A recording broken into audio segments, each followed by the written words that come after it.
I will never love you, and I will dedicate every day of this marriage to making sure you're miserable. Those weren't supposed to be my words, or my problem. They were meant for the woman I was never supposed to be. But we'll get there. Right now, I'm just the black maid at the far end of a long, gleaming table, dressed in a pressed black uniform and sensible shoes, holding a crystal decanter like it's the only thing keeping me upright. My name is Kalira. I'm 27. From the side of Atlanta people pretend doesn't exist. And tonight, I'm serving wine to men who can buy judges and bury scandals, and to women who wear diamonds big enough to pay off my mother's medical bills in one night. They don't see me. They see the help.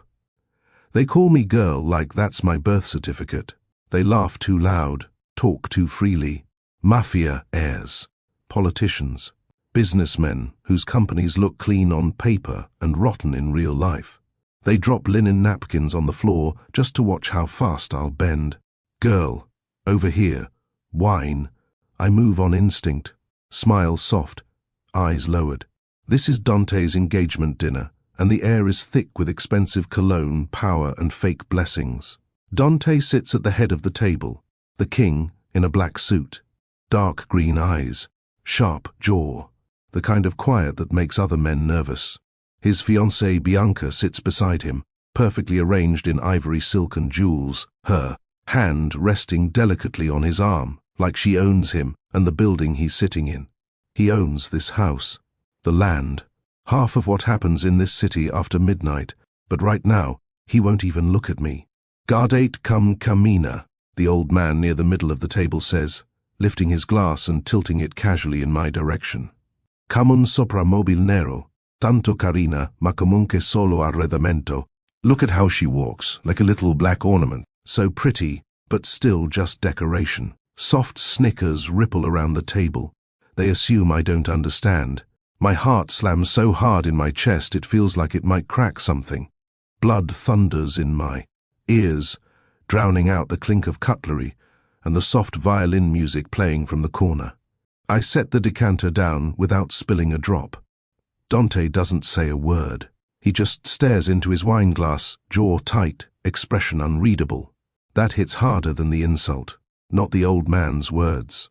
Not the snickers, but the silence of the man who once pulled me into the shadow of his office and whispered that my mind scared him more than any rival.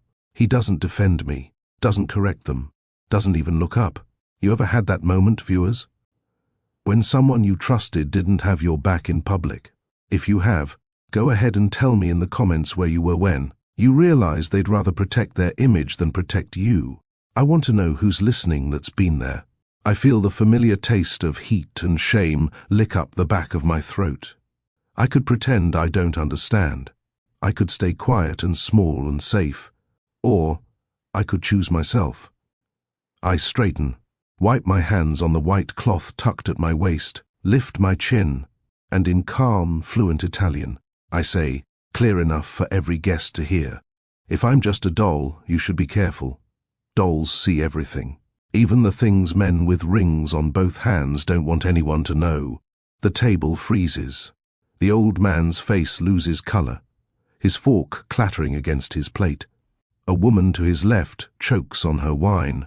One of the younger men mutters a curse under his breath, eyes flicking from me to Dante like he's waiting to see just how badly this is about to go.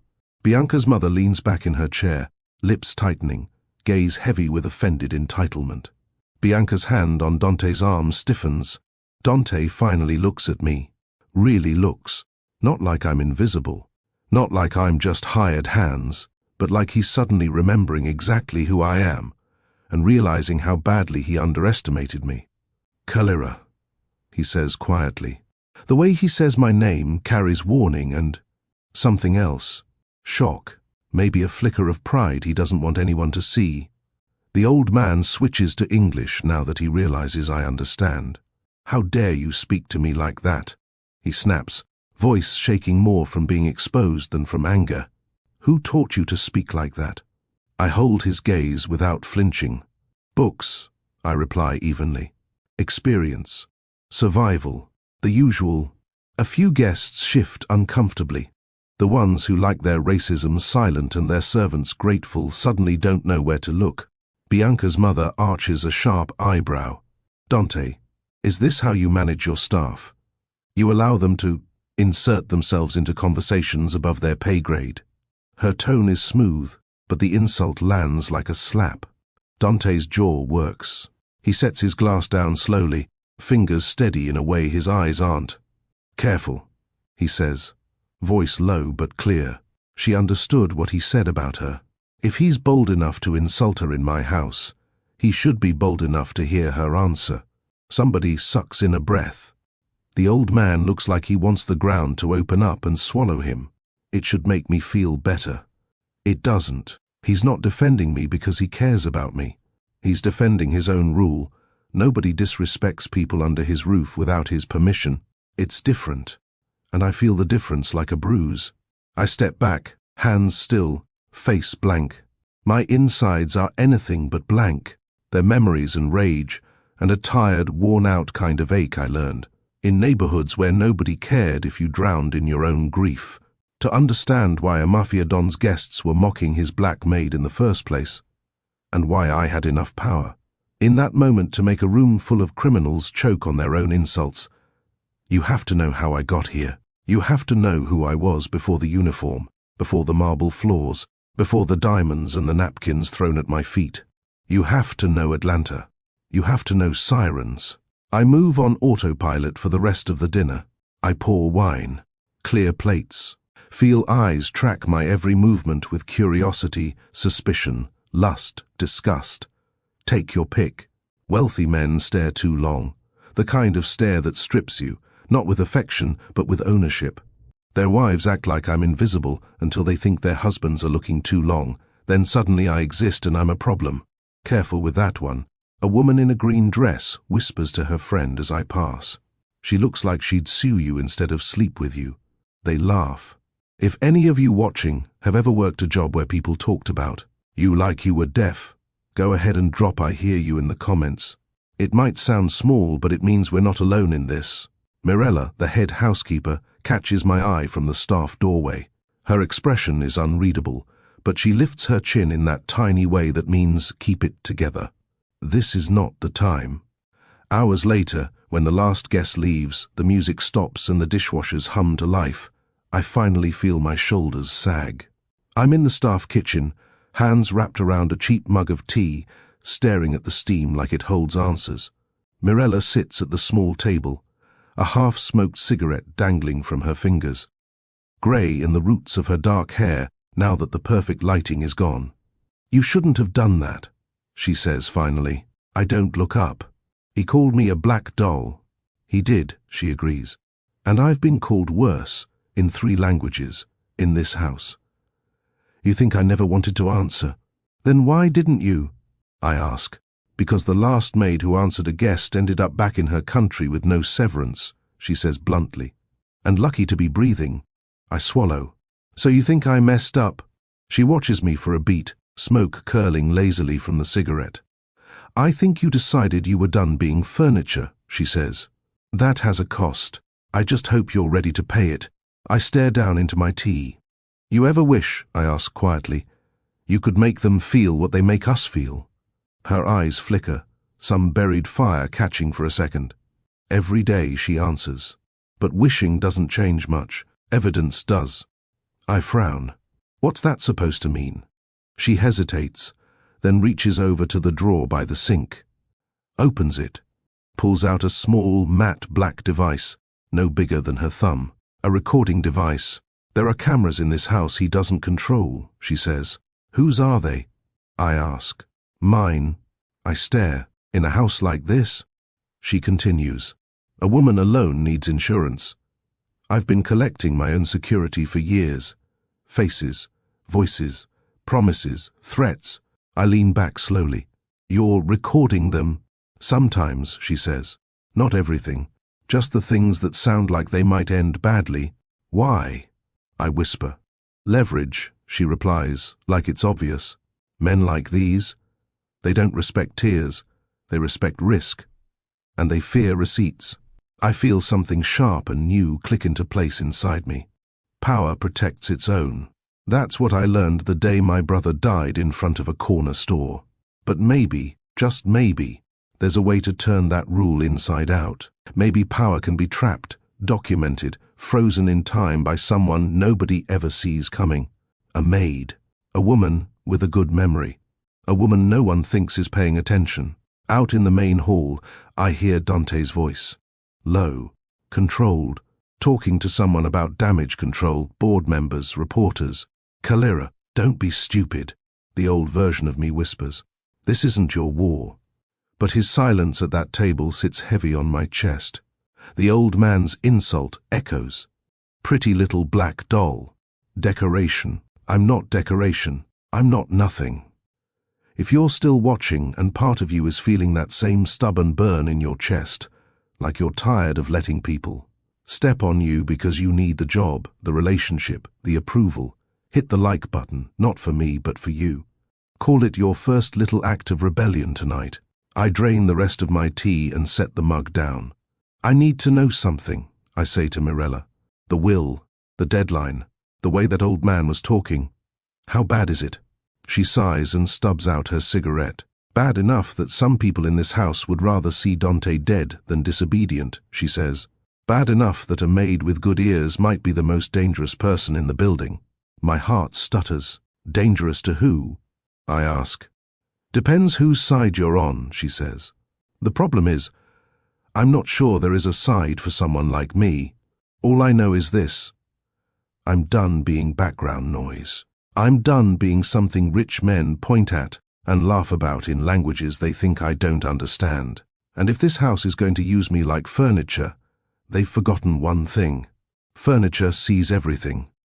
When I go to sleep in my tiny staff room that night, the insult, the silence, and Mirella's black little device all swirl together in my head like storm clouds. I don't know it yet, but that's the night everything in this mansion starts to crack. Because tomorrow the story shifts. Tomorrow we rewind to Atlanta, the sirens, the nursing home, the boyfriend who ran. And once you know that girl and how many times she's been humiliated and left behind, you'll understand why this maid is going to do the impossible, and why the Mafia Don at the head of the table will never be the same again. The corner store was nothing special. Faded red sign, flickering open light, 2 aisles of cheap cereal, canned soup, and off-brand soda. The kind of place where kids counted out coins on the counter and cashiers knew whose mom was behind on rent. My brother left the house that Tuesday afternoon, with a joke on his lips and his hoodie half-zipped. You want frosted flakes or the fake kind? He called from the front door. Whichever's 2 for 1, I shouted back from the couch, school books spread out in front of me. And don't forget the milk this time. Not powdered. He laughed, low and warm. Big spender. He never came back. The knock on the door came 15 minutes later. It wasn't the kind of knock that waits politely. It was fast, hard, anxious. My mother wiped her hands on a dish towel and went to answer, muttering about people who didn't know how to use a doorbell. When she opened the door and saw our neighbor standing there, face crumpled, I knew. Before she spoke, before the sirens screamed in the distance, I knew. There was a shooting at the store, the neighbor said, voice trembling. They say he got caught in the crossfire. My mother's knees buckled. The dish towel hit the floor. For a second, the room tilted, and all I could focus on was the way the fabric crumpled like it was falling in slow motion. I think my brain chose that detail because it was easier than accepting the others. Blood, bullets, my brother's name, and the words wrong place, wrong time in the same sentence. We got to the corner store as fast as our feet, and fear could drag us. Police tape, blue and red lights strobing against brick walls. People gathered, some whispering, some filming. The smell of blood in the air, metallic and sharp, like the taste of a bitten tongue. Ma'am, you can't cross this line, an officer said, holding her back. That's my son, my mother screamed. Let me see my baby. He wouldn't let her. They never do in real life the way they do in movies. There was no slow-motion sprint, no moment where she held him and sobbed over his chest. There was just a sheet on the ground, and the shape of the boy who'd been cracking jokes 15 minutes ago, now still and covered.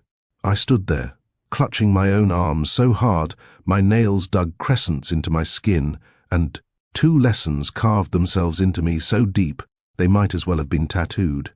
Power protects its own. We were not its own. If you're listening to this, and you've ever stood on the wrong side of yellow tape, not literally but emotionally, watching life happen to you while people with more money, more power, more everything got comfort and answers, tell me in the comments with just one word, seen. I read them. I really do, because I've been there. The funeral was small and quiet.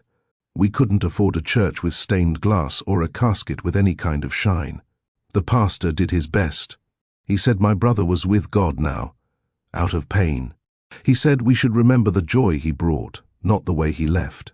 My mother sat in the front row, hands clamped around a thin white handkerchief, body shaking with silent sobs. I didn't cry. I couldn't. I sat there, staring at the cheap wood of the casket and thinking, if we'd lived in a different neighborhood, this wouldn't have happened. If we'd had money, he wouldn't have been walking to a corner store for cereal. He'd have been at a grocery store in a safe part of town. If we'd had power, there'd be detectives looking for answers instead of officers shrugging and saying gang-related crossfire. Power protects its own. We weren't on the list. After the funeral, the world didn't pause. Rent was still due. Light bills still arrived. My mother still had to get up for night shifts at the nursing home, her feet aching, her back screaming, her eyes red.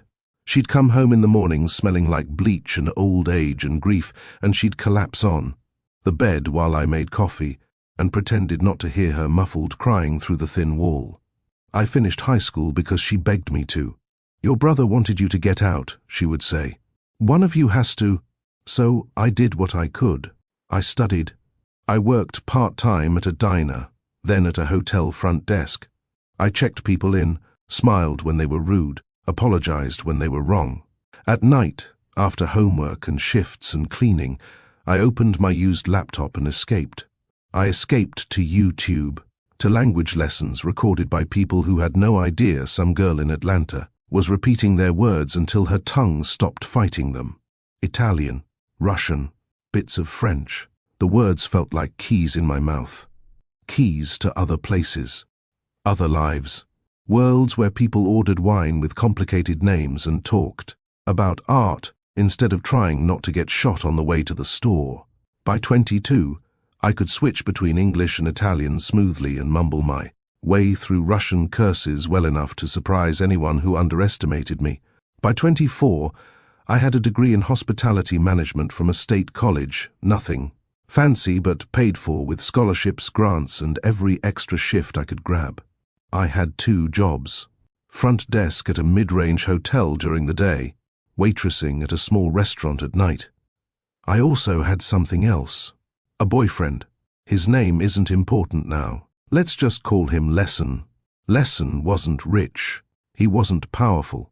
But he was charming and funny, and he knew how to listen. At least, at first. We met at the hotel where I worked the desk. He ended up there one night when the power went out in his building.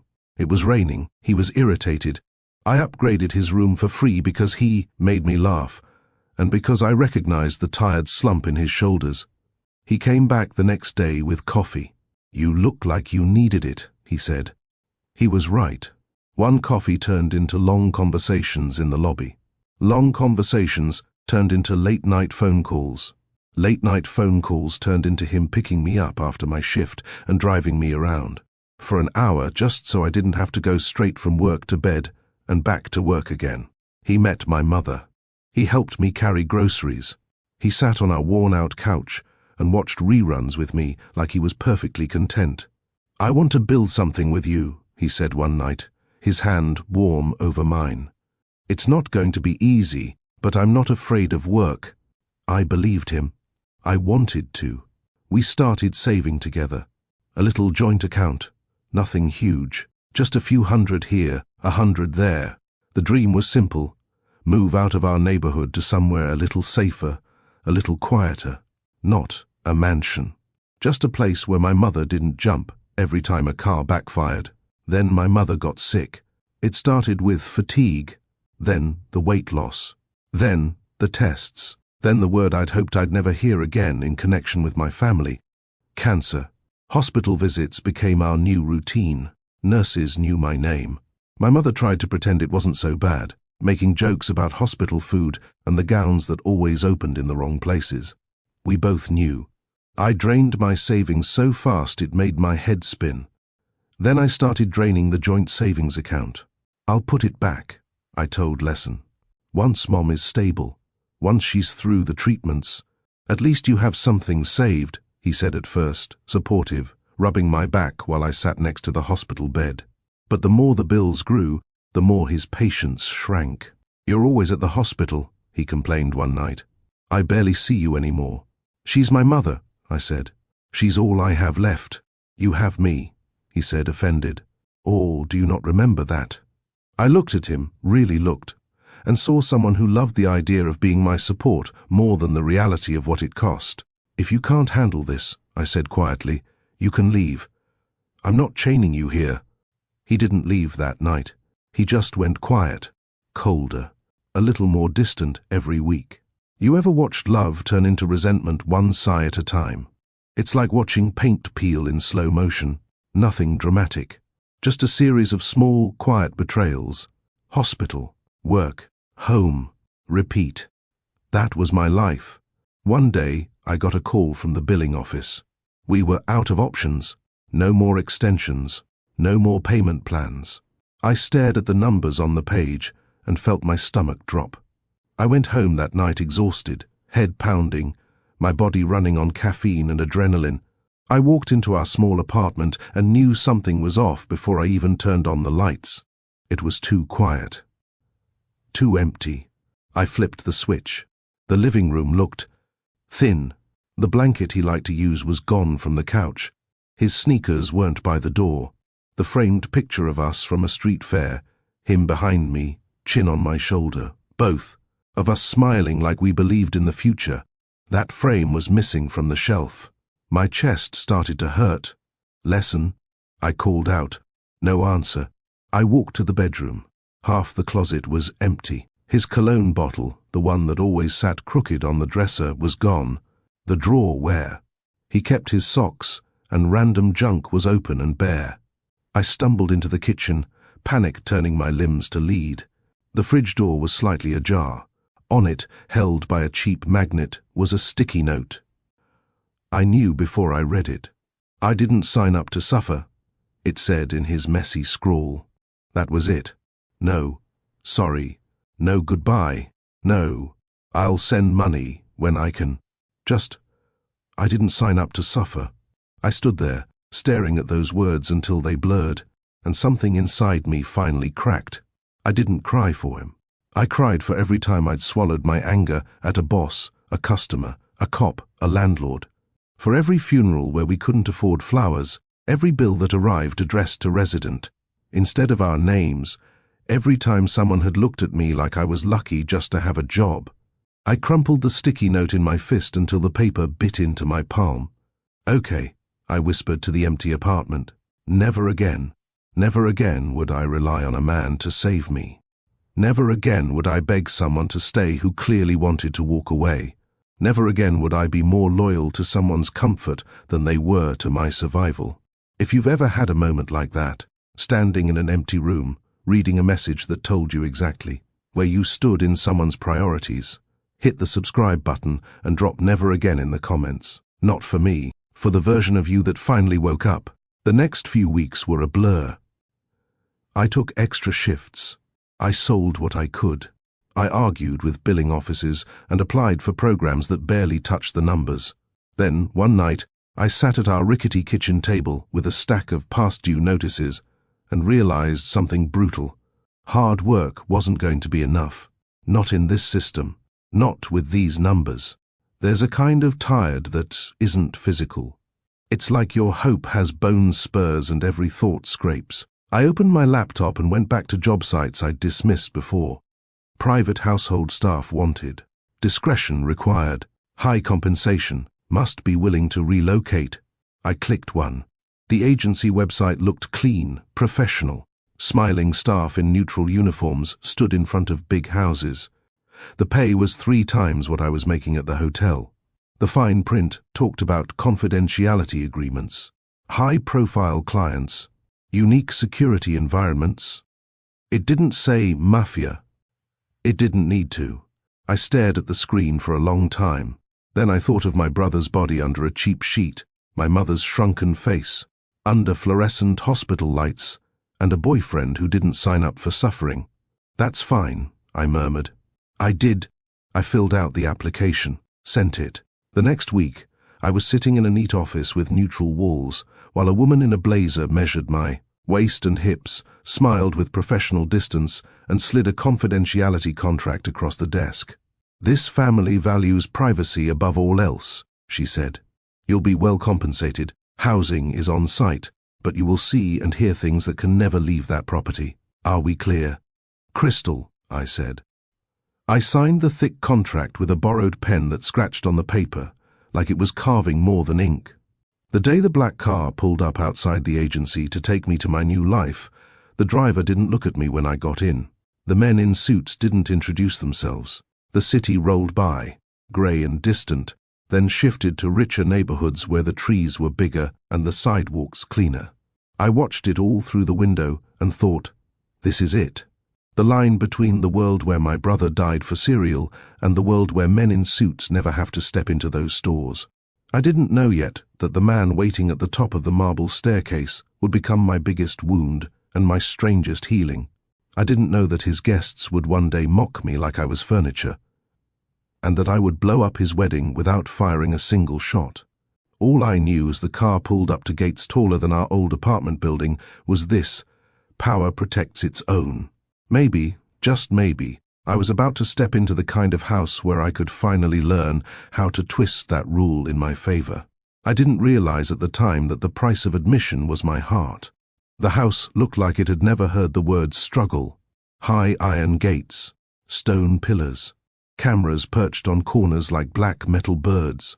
The car rolled through, and the world I knew slid off the back wheels. Back home, the loudest thing on our street was sirens. Here, it was silence, real silence. That heavy, padded kind that comes with long driveways and trimmed hedges and neighbors who are just as rich, just as armed, and just as invested in pretending nothing bad ever happens inside houses like these. The car stopped under a wide stone archway. The door opened. "Out," the driver said quietly. Even his voice was trained. Low, calm, no hint of curiosity. Like he'd driven 1,000 girls like me up this driveway and forgotten every single one of their faces on purpose. I stepped out. The front of the mansion rose above me, all glass and stone and expensive taste. Tall windows, wide steps, 2 men in suits near the door, hands folded in front of them, eyes scanning everything in that slow, trained way that says they're not really looking at you. They're looking at what might be behind you. My palms went slick. "Remember," the agency woman had said earlier that day, sliding me a packet, "your staff. You keep your head down, you do your job. You don't ask questions about who comes and goes, and you'll do fine." Fine is a strange word. Fine doesn't cover bulletproof glass and armed guards. The front door opened before I could knock. A woman stood there, tall, late 40s, hair pulled back in a severe bun. Dark eyes, sharp nose, lips that looked like they'd forgotten how to smile. "You're the new maid," she said. It wasn't a question. "Yes, ma'am," I said. "I'm Kalira," she cut in. "They sent your file. I'm Mirella. I run this house. If you listen, you'll last. If you don't, you won't." Simple enough? Yes. She studied me for a beat, gaze flicking over my braids, my posture, the way I held my small suitcase. "Come," she said, turning on her heel. I followed her into a foyer that felt more like a hotel lobby than a home. Marble floors so polished they reflected the chandelier above. That chandelier wasn't delicate, it was heavy, dripping crystal and money. Oil paintings lined the walls, old men with dark eyes and younger men with colder ones. In every frame, they stared down like they were still watching who walked in and out. "House rules," Mirella said, walking briskly. Heels clicking. No phones on the main floor while on duty. No photos. You don't stare at guests, and you definitely don't listen at doors. Too late, I thought. You clock in with me, you clock out with me, she continued. You eat in the staff kitchen. You stay in the staff wing. You never go upstairs unless called. If security tells you to move, you move, fast. She glanced back once to make sure I was keeping up. Ask one question at a time, she added. Or better yet, don't.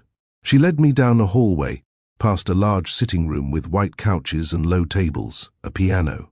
In the corner that looked like no one touched it unless it was time to impress someone.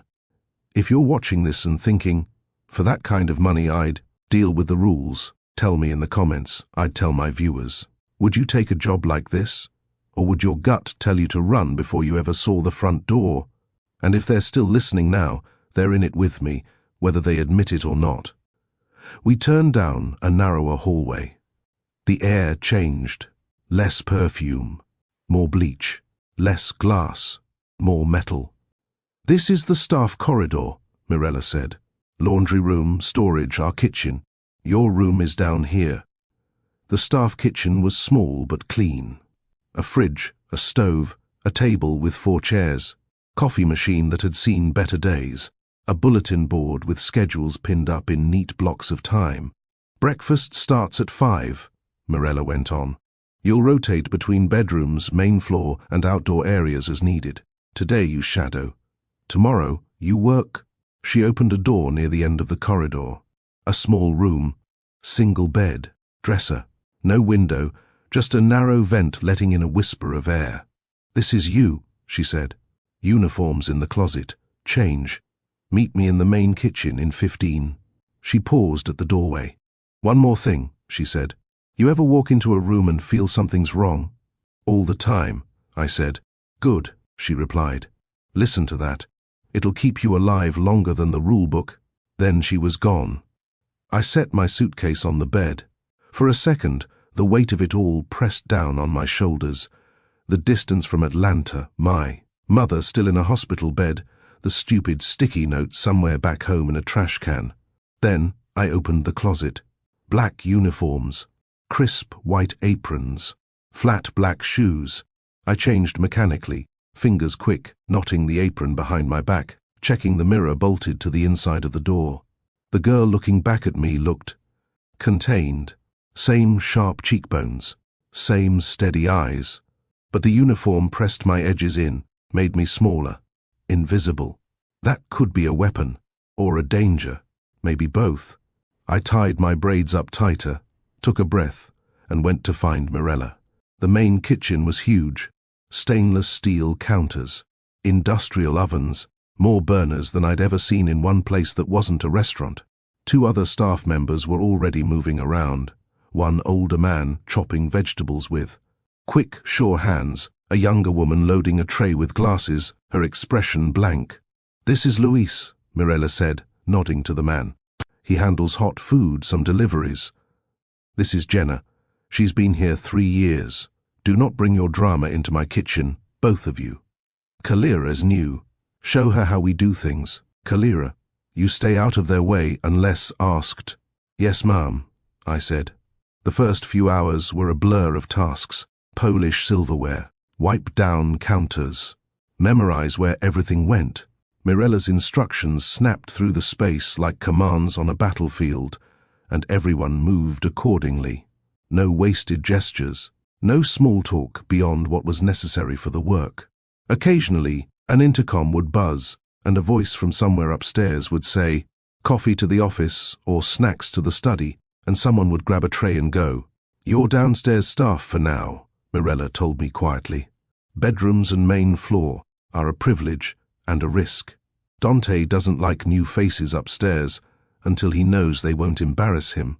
"Dante," I repeated, trying the name on my tongue. "Not Mr. anything. Just Dante," she said. "Everybody knows who that means. If someone tells you they're a friend of Dante, don't believe them. The real close ones never say it out loud." I filed that away. Around midday, I was sent to wipe down the main dining room. The same room I'd eventually stand in, holding a decanter while being called a black ornament. Back then it was just another room, long table. Heavy chairs, big windows looking out over a fountain.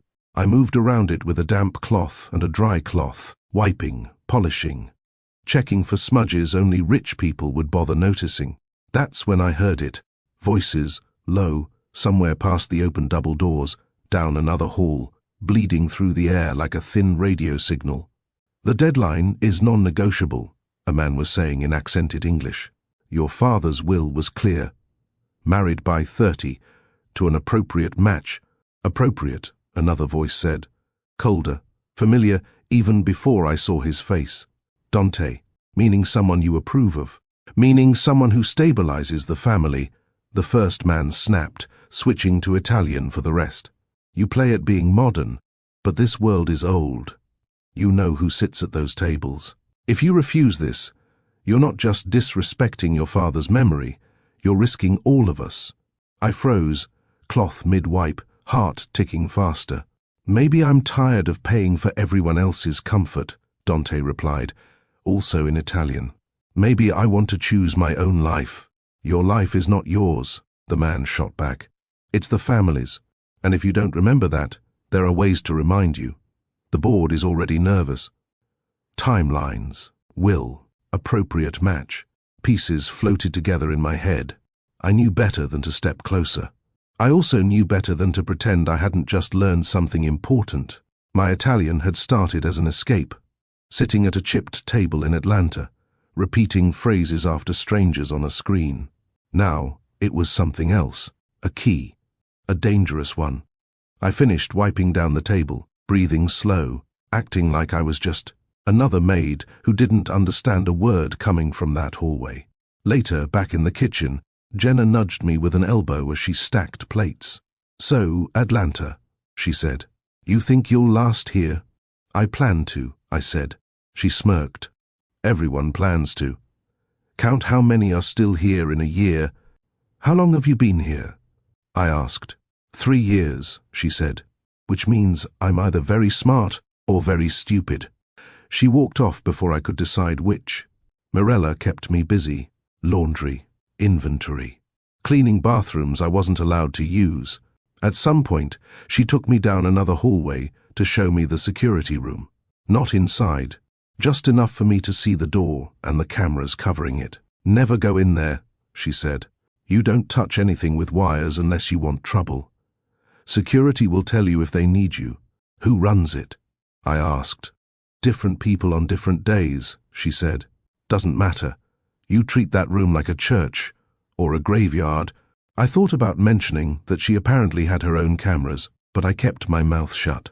I didn't know the history between her and the men upstairs, but I knew I wasn't ready to be in the middle of it yet. By late evening, every muscle in my body ached.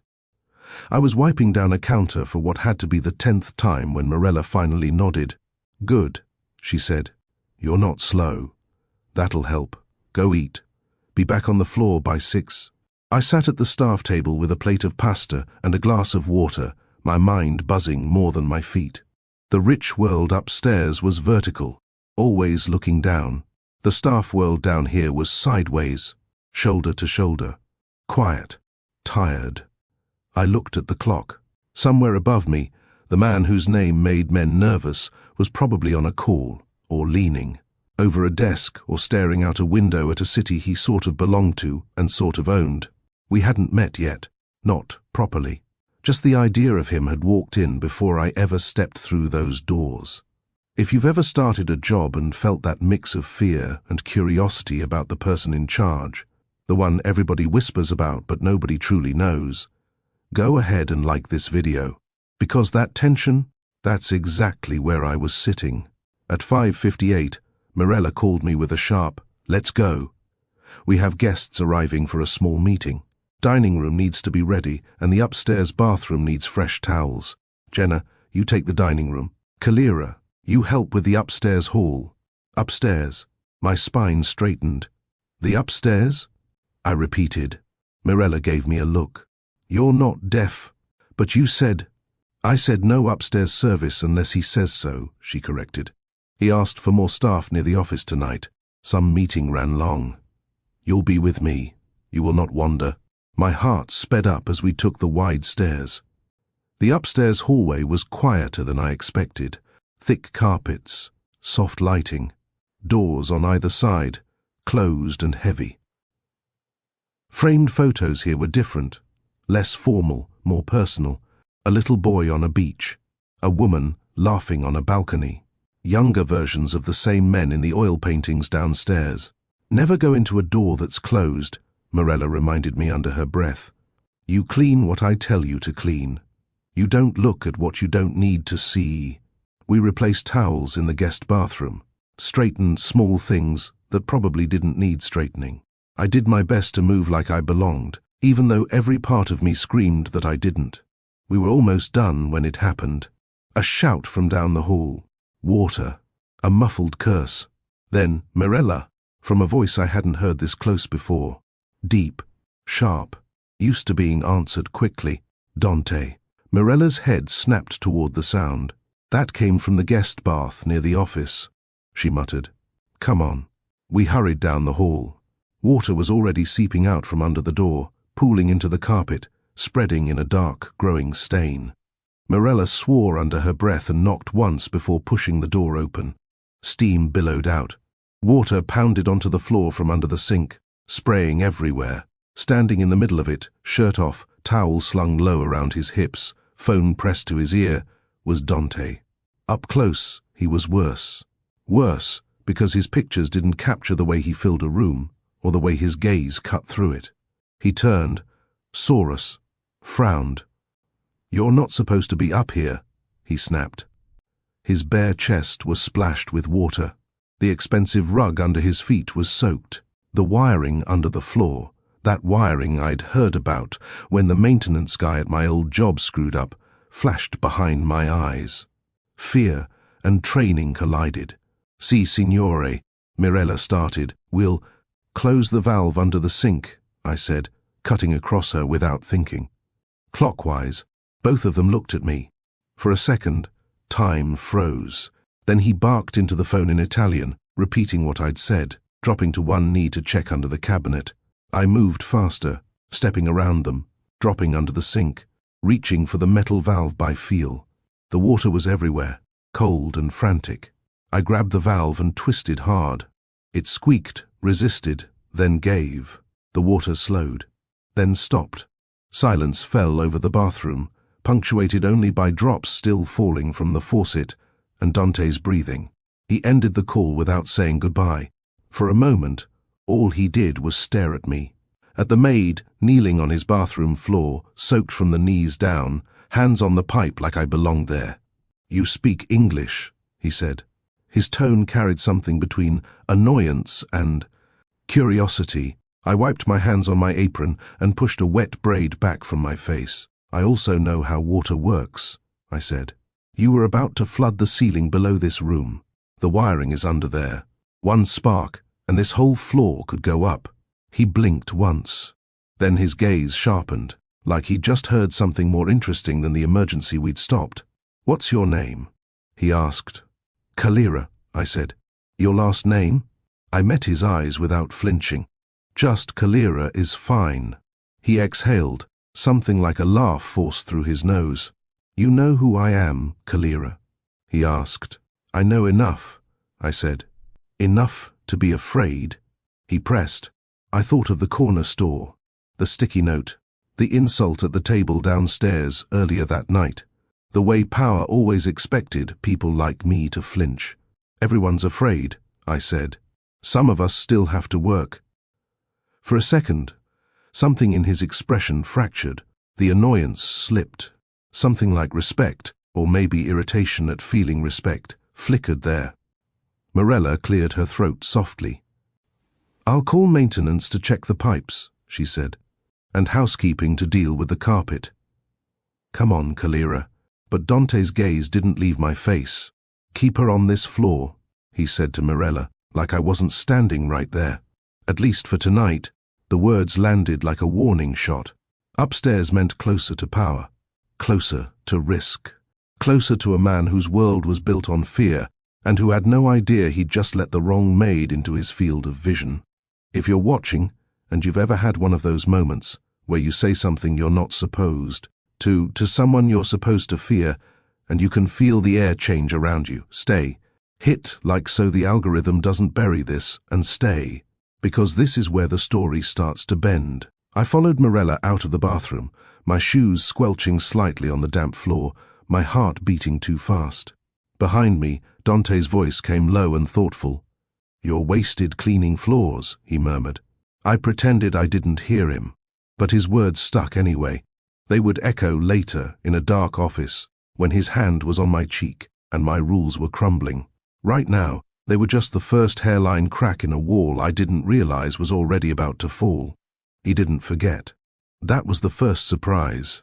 A lot of powerful men live in a permanent state of, "Who are you again?" unless you're holding a contract or a threat.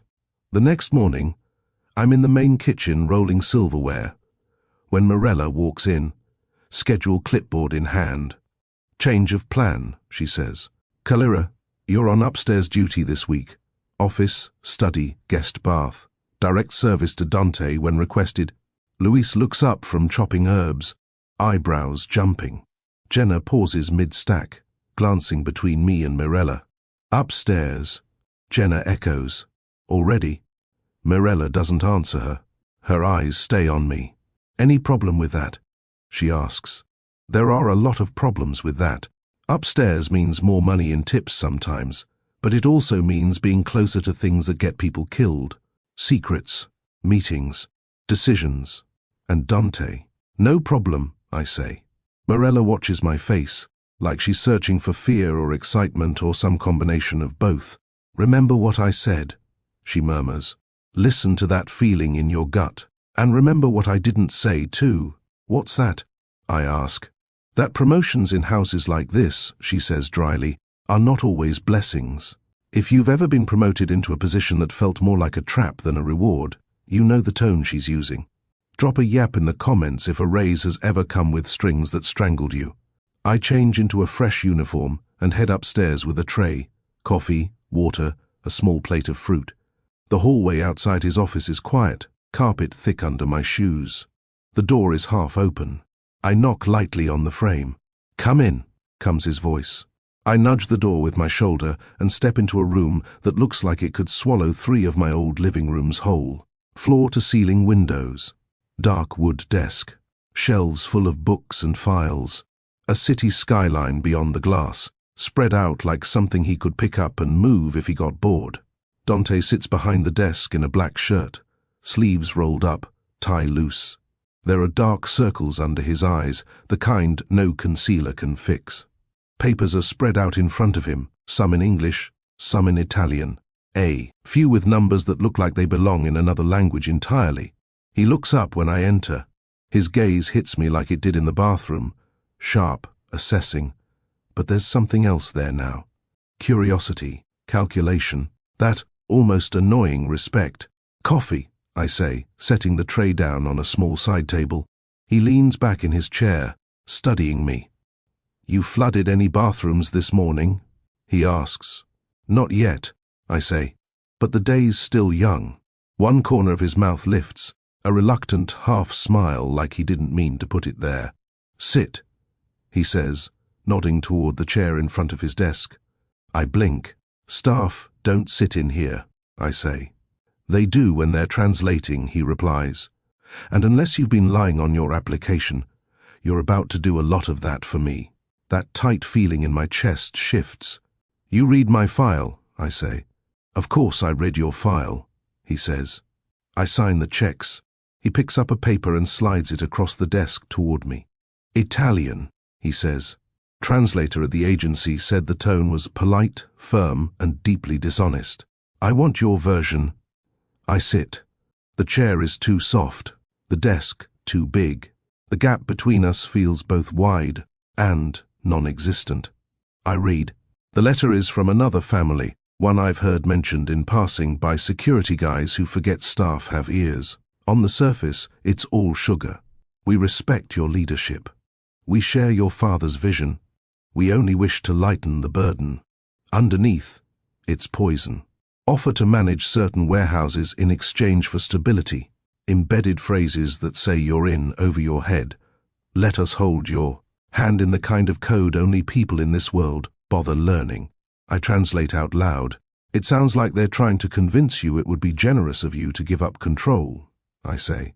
And if you say no, they'll paint you as reckless. If you say yes, you lose leverage. He rubs his jaw. And what would you write back? I'm not your advisor, I say. In this room, you are whatever I say you are, he replies quietly. So, what would you write back? I swallow. The part of me that learned to stay invisible whispers, say nothing, do nothing, be forgettable. The part of me that stayed standing in a dining room full of people who laughed in my face answers instead.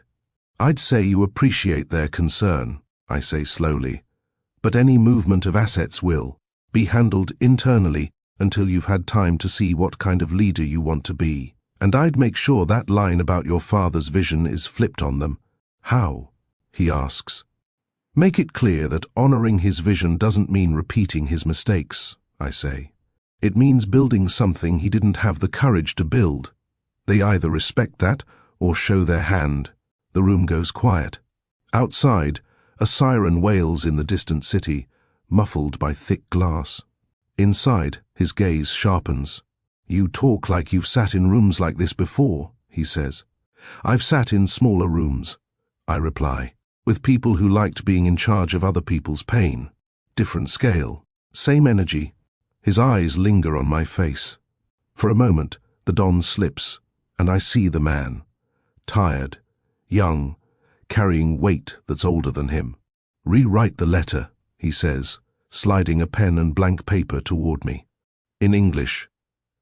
Then we'll translate it back to Italian together.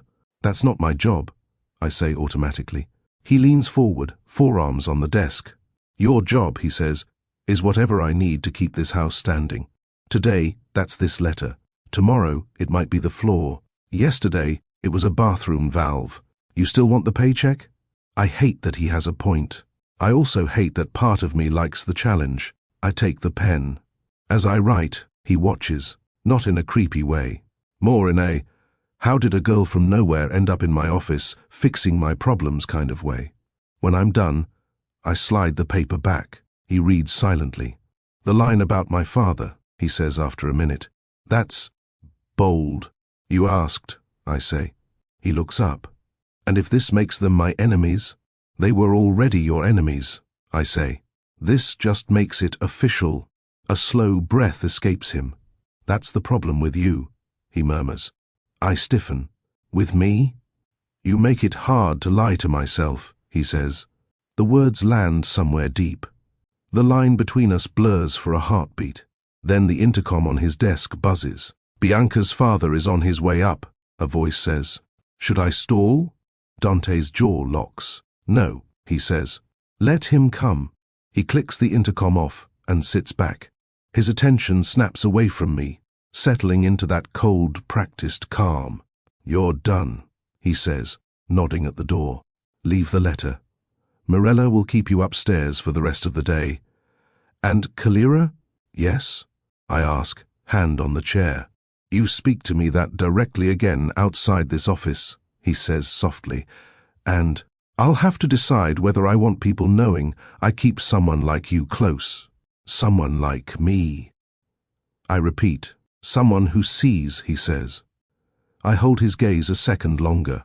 Then maybe don't bring a someone who sees into a house built on pretending, I say. He huffs out something like a laugh, bitter and unwilling. Get out before he gets here, he says. I leave. In the hallway, my pulse is racing. The door closes behind me. 2 steps away, I hear voices approaching. The measured, heavy step of a man who grew up rich and arrogant, flanked by men walking like weapons. I slip into the guest bathroom, breathe, and let the mask back over my face before going back downstairs. The rest of the day is clean up and quiet. Upstairs, then downstairs, then upstairs again. I bring coffee. I bring water. I hear rising voices through the office door in Italian. Words like deadline, bored, unstable, inheritance. I'm careful not to hover, but I'm not deaf. At some point, Bianca arrives. I see her from a distance. Perfect hair, perfect coat, perfect disdain for the staff. She kisses Dante on the cheek in the foyer, laughing too brightly. I watch from the shadow of a doorway as they walk past. He doesn't look in my direction. Her eyes skim over me like I'm a lamp. If you've ever seen a woman who has everything you were told you'd never deserve, money, a ring, a place at the table, and felt that stab in your chest, you know this sting. Tell me in the comments if you've ever been the background character in somebody else's love story. That night, I'm halfway through folding napkins when Mirella appears again.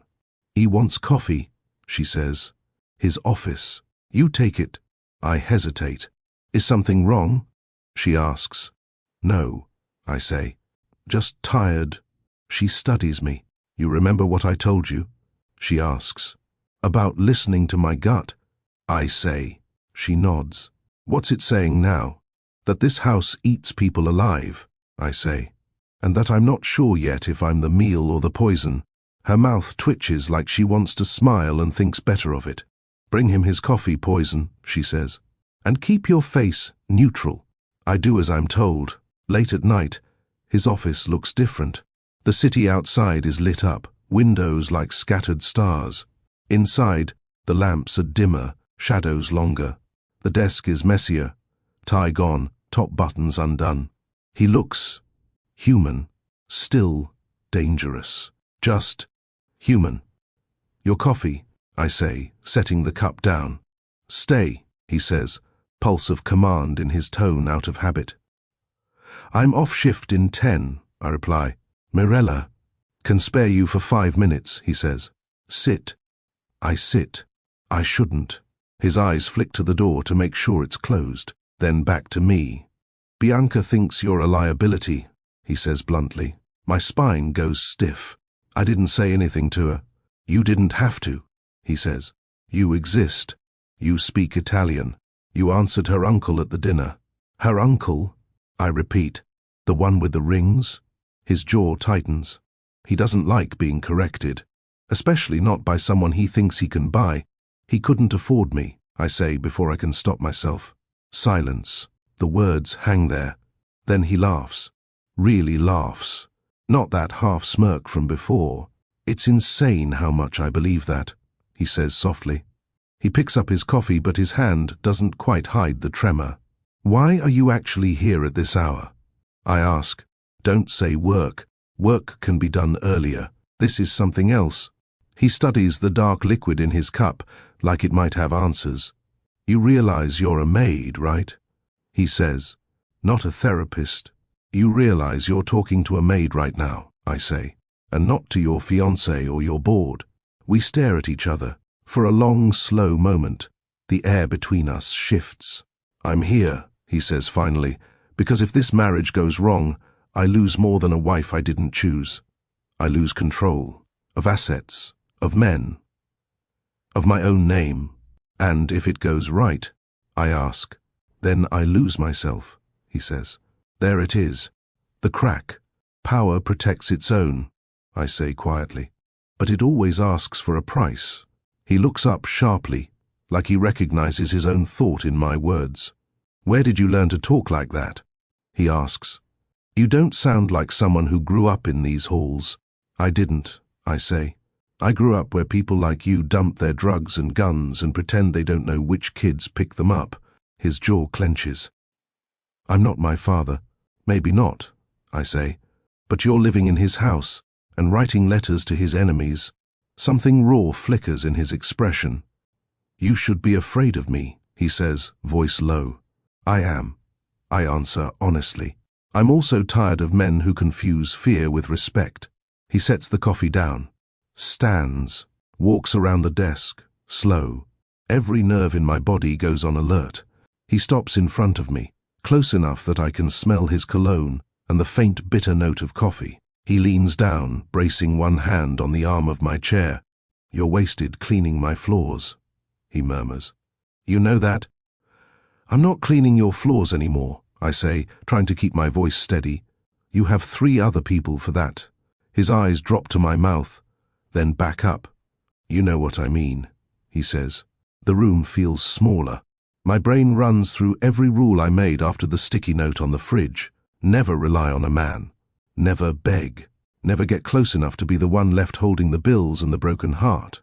He is every red flag I told myself I would never touch again. He's also the first person in a long time who sees my mind as something dangerous instead of inconvenient. This is a bad idea, I whisper. The worst, he agrees, and then his hand is on my cheek, thumb brushing my skin, and all the air between us ignites. The first brush of his mouth against mine is not gentle. It's messy, angry, like he's furious at himself for wanting anything soft in a life that's been nothing but sharp edges. I should pull back. I should stand up, walk out, ask Mirella for a transfer, call the agency, anything, except lean into a man whose world could crush me and never even remember my name. But his other hand finds the back of my neck, and something in my chest that has been clenched since my brother's funeral finally, briefly, loosens. I kiss him back.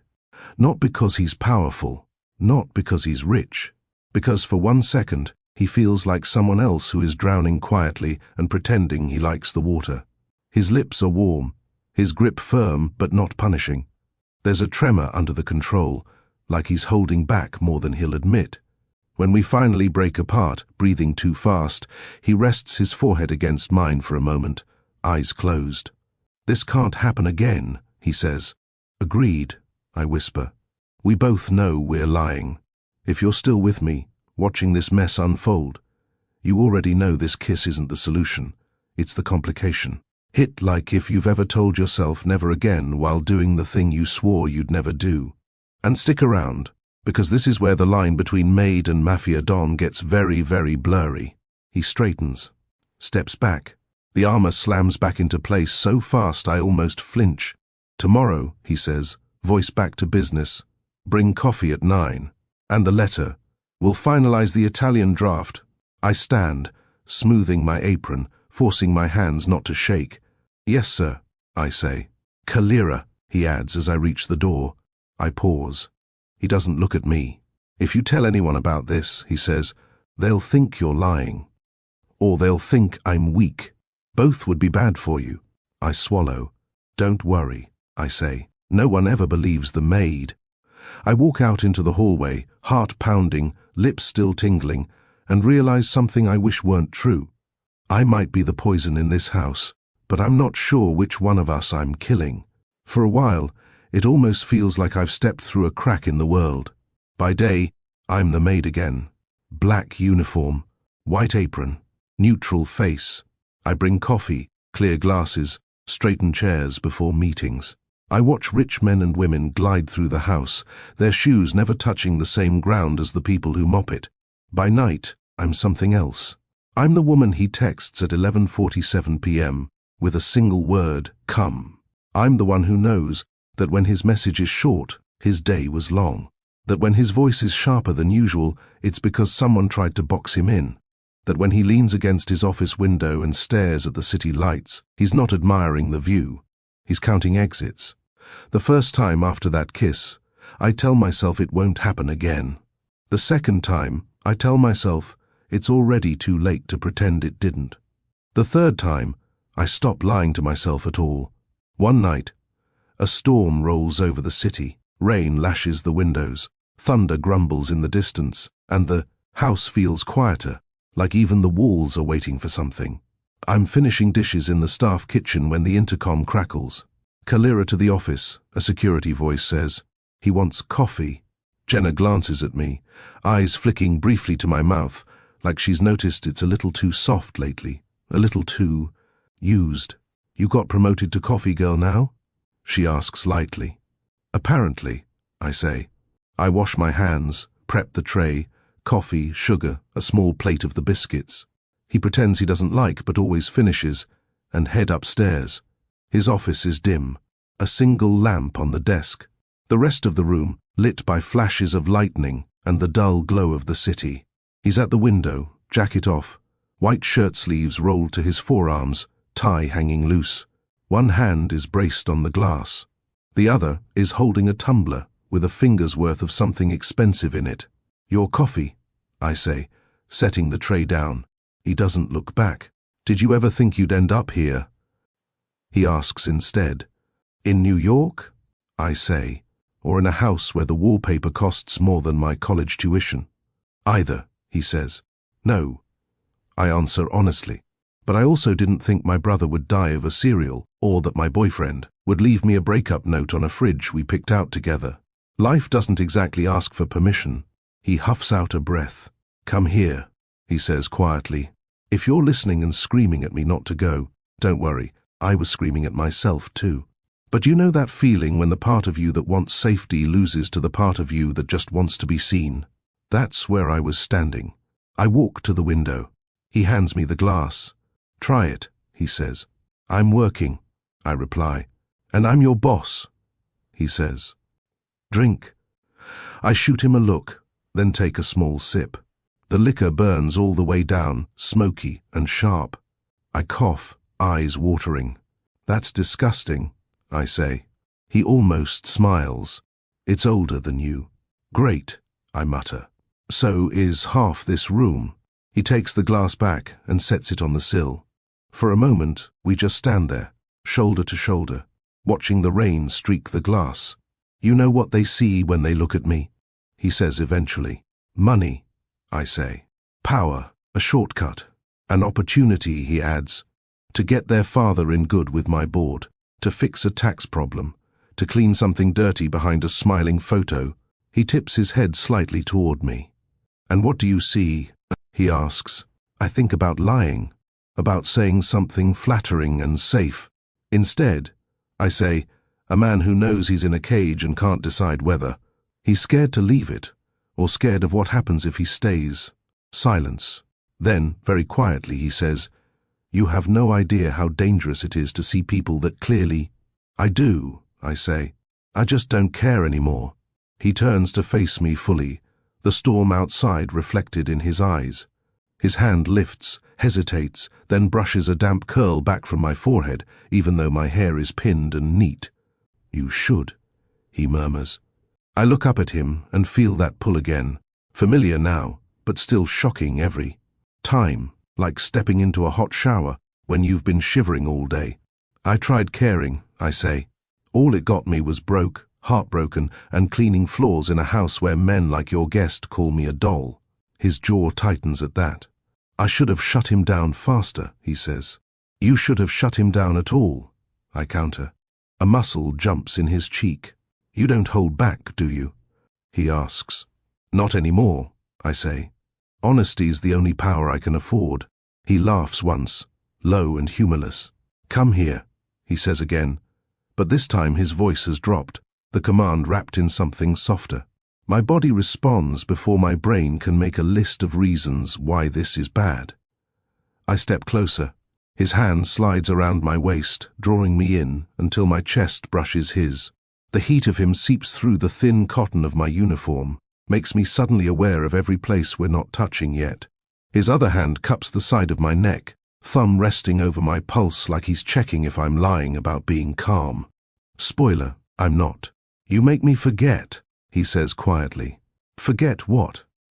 I ask. That I'm supposed to be useful, not happy. The words land in a part of me that still remembers the sticky note on the fridge, the man who didn't sign up to suffer. You're allowed both, I say. No, he says. People like me don't get both. Then maybe it's time people like you stop letting other people write the rules, I whisper. Something sharp flickers across his face, then softens into something almost afraid. He kisses me. This time, it's slower. Still intense, but lingering, like he's trying to memorize the shape of this moment before the world snatches it away. His lips move against mine, coaxing instead of demanding.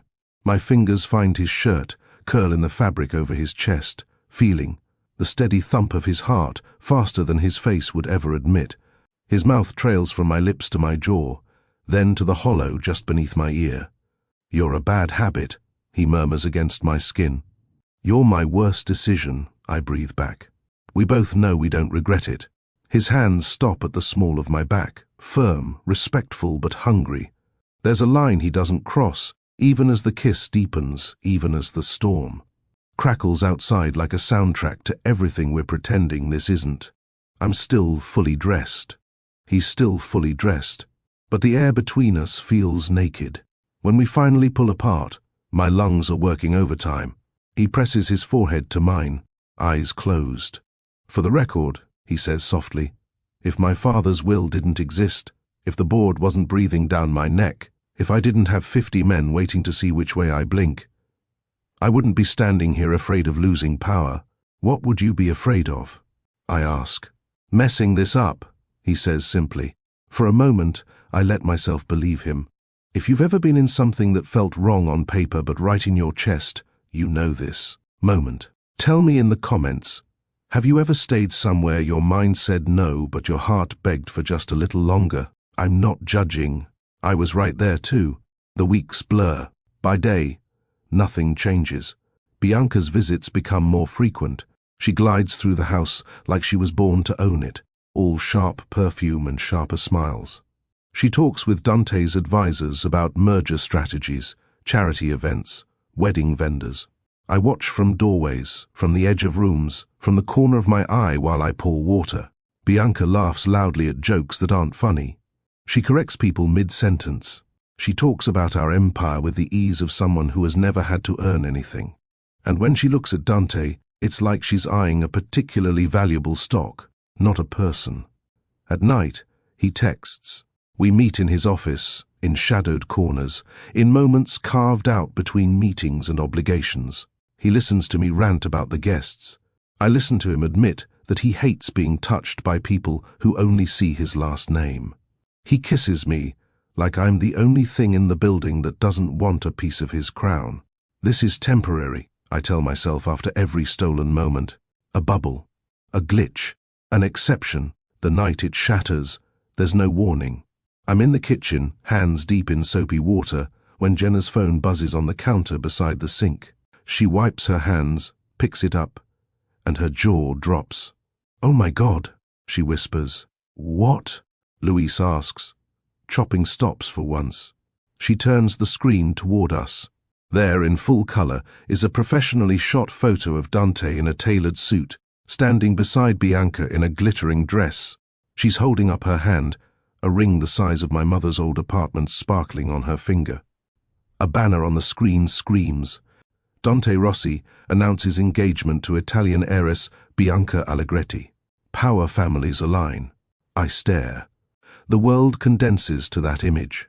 His hand on her waist, her cheek pressed to his shoulder, his half-smile, the same one he wears when he doesn't really want to be in a picture. But it doesn't matter. The photo is good enough. The story is good enough. The story is this: he chose. And it wasn't me. Mirella appears in the doorway, apron off, hair let down, which is how I know her shift technically ended, but she's still here. You've seen it? She asks. I can't get my throat to work. Yeah, Jenna says. Looks like we're planning a wedding now. Some of us are, Luis mutters. Some of us are going to be cleaning up after it. My hands are still in the water. The bubbles have collapsed, leaving the water cloudy and lukewarm. I pull my hands out slowly, watching the drops fall back into the sink. You okay? Jenna asks me cautiously. I'm staff, I say. I'm fine. It's the easiest lie I've ever told, and the biggest one. I finish the dishes. Stack plates. Wipe counters. My body moves like it's on someone else's script. Later, in my room, I sit on the edge of my bed and stare at the wall. My phone buzzes. A text from an unknown number that isn't really unknown anymore. We'll talk later. No explanation. No, I'm sorry. No, this isn't what it looks like. No, trust me. Just, we'll talk later. I stare at the words until my eyes sting. No, I say out loud to the empty room. We won't. I put the phone face down on the dresser. Somewhere upstairs, there's probably champagne popping, people toasting to alliances, to legacies, to the joining of two names that have kept whole neighborhoods like mine under their thumbs for decades. Somewhere, Bianca is trying on dresses in her head, counting which properties become ours instead of his. Somewhere, Dante is probably pretending this is all part of a plan, pretending he's in control, pretending. He hasn't been kissing the maid in the dark and telling her she scares him in all the ways that matter. Down here, I'm sitting in a windowless room, realizing that whatever bubble I thought I'd been living in just popped. If you've ever had that moment where a screenshot, a status, a photo, or a casual announcement ripped the truth right out from under whatever hope you were holding, hit like, not because betrayal is cute, it's not, but because I promise you, we don't end the story here. I lie back on the narrow bed and stare at the ceiling. The old rule echoes in my head: power protects its own. This engagement? This isn't just about love. It's about assets, stocks, offshore accounts, old Italian wills written in ink and blood. I close my eyes and see the dining room again. The old man's rings, the way he talked about Dante's deadline like he owned him, the way he talked about me like I was an object. I see Bianca slipping a document into her purse when she thought no one was watching. I see the way Dante's hand trembled when he held the letter I rewrote. And somewhere inside the mix of anger and humiliation, a new thought rises. If they're going to use this marriage to control him, if they're going to mock me like furniture in the house I help keep from falling apart, then maybe it's time someone rearranged the room. And maybe that someone is the maid they keep forgetting can understand every word they say. The man who promised, if the will didn't exist, I'd choose you, had chosen. He'd chosen the will. The board, the old men with diamond rings. What he didn't know yet was that I was done letting other people's choices be the final word on my life. He thought he was the only one in this house with a decision to make. He was wrong. By the time the engagement dinner actually happened, the announcement post had done its work. The city already knew. The papers had already printed their headlines. The guests arrived at the mansion ready to celebrate a contract, not a love story. You already know how most of that night went. You've seen me standing at the far end of that long table, wine in my hands, their eyes on my skin more than on their glasses. You've heard the old man with the diamond rings call me a pretty little black ornament in Italian.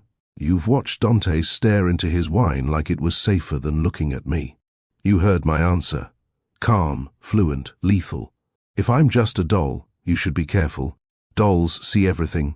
What you haven't seen yet is what happened after. When the last guest left and the violinist packed up, the house exhaled. Security escorted the most dangerous men to their cars. The kitchen roared back to life, everyone cleaning like the devil was on the schedule. Bianca and her parents disappeared upstairs, voices a little too sharp for people who were supposed to have had a perfect night. Dante didn't look for me. Not with his eyes, anyway. Maybe that was smart. Maybe that was cowardly. Probably it was both. I scraped wax off candlesticks, stacked dishes, and pretended my hands weren't shaking. Every time I replayed that moment at the table, a different part of it hurt. The insult, the laughter, his silence, his late defense that sounded more like, "Don't break my rules than don't hurt my people." If you've ever gone home after a family gathering or an office party and replayed that one moment over and over, the moment they laughed at you, dismissed you, or stayed quiet when you needed them loud, drop a comment that just says replay. I know I'm not the only one who's done laps in my own head. Eventually, the main floor was clean enough to pass inspection. The staff drifted to the kitchen in small waves, exhaustion hanging off their shoulders like wet towels. Mirella was already there when I walked in, leaning against the counter, smoking near the open window like she'd fought that habit and lost. Her hair was a little messier than usual, her makeup faded.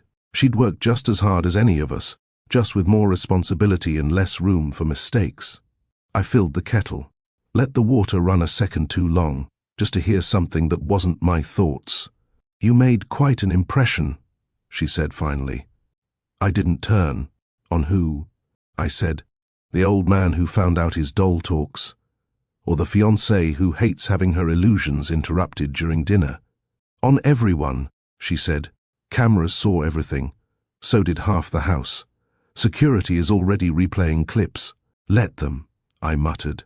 Maybe they'll finally learn what was actually said instead of pretending it didn't matter. Mirella watched me for a long moment, then tapped ash into the sink. "You're shaking," she said. "I'm fine," I lied. She snorted softly. "You're not. Sit." I pulled out a chair and dropped into it, while the kettle started its low, rising hum. "I shouldn't have said anything," I said. "Right? That's what you're thinking." "What I'm thinking," she said, "is that you did what half the staff has wanted to do for a decade.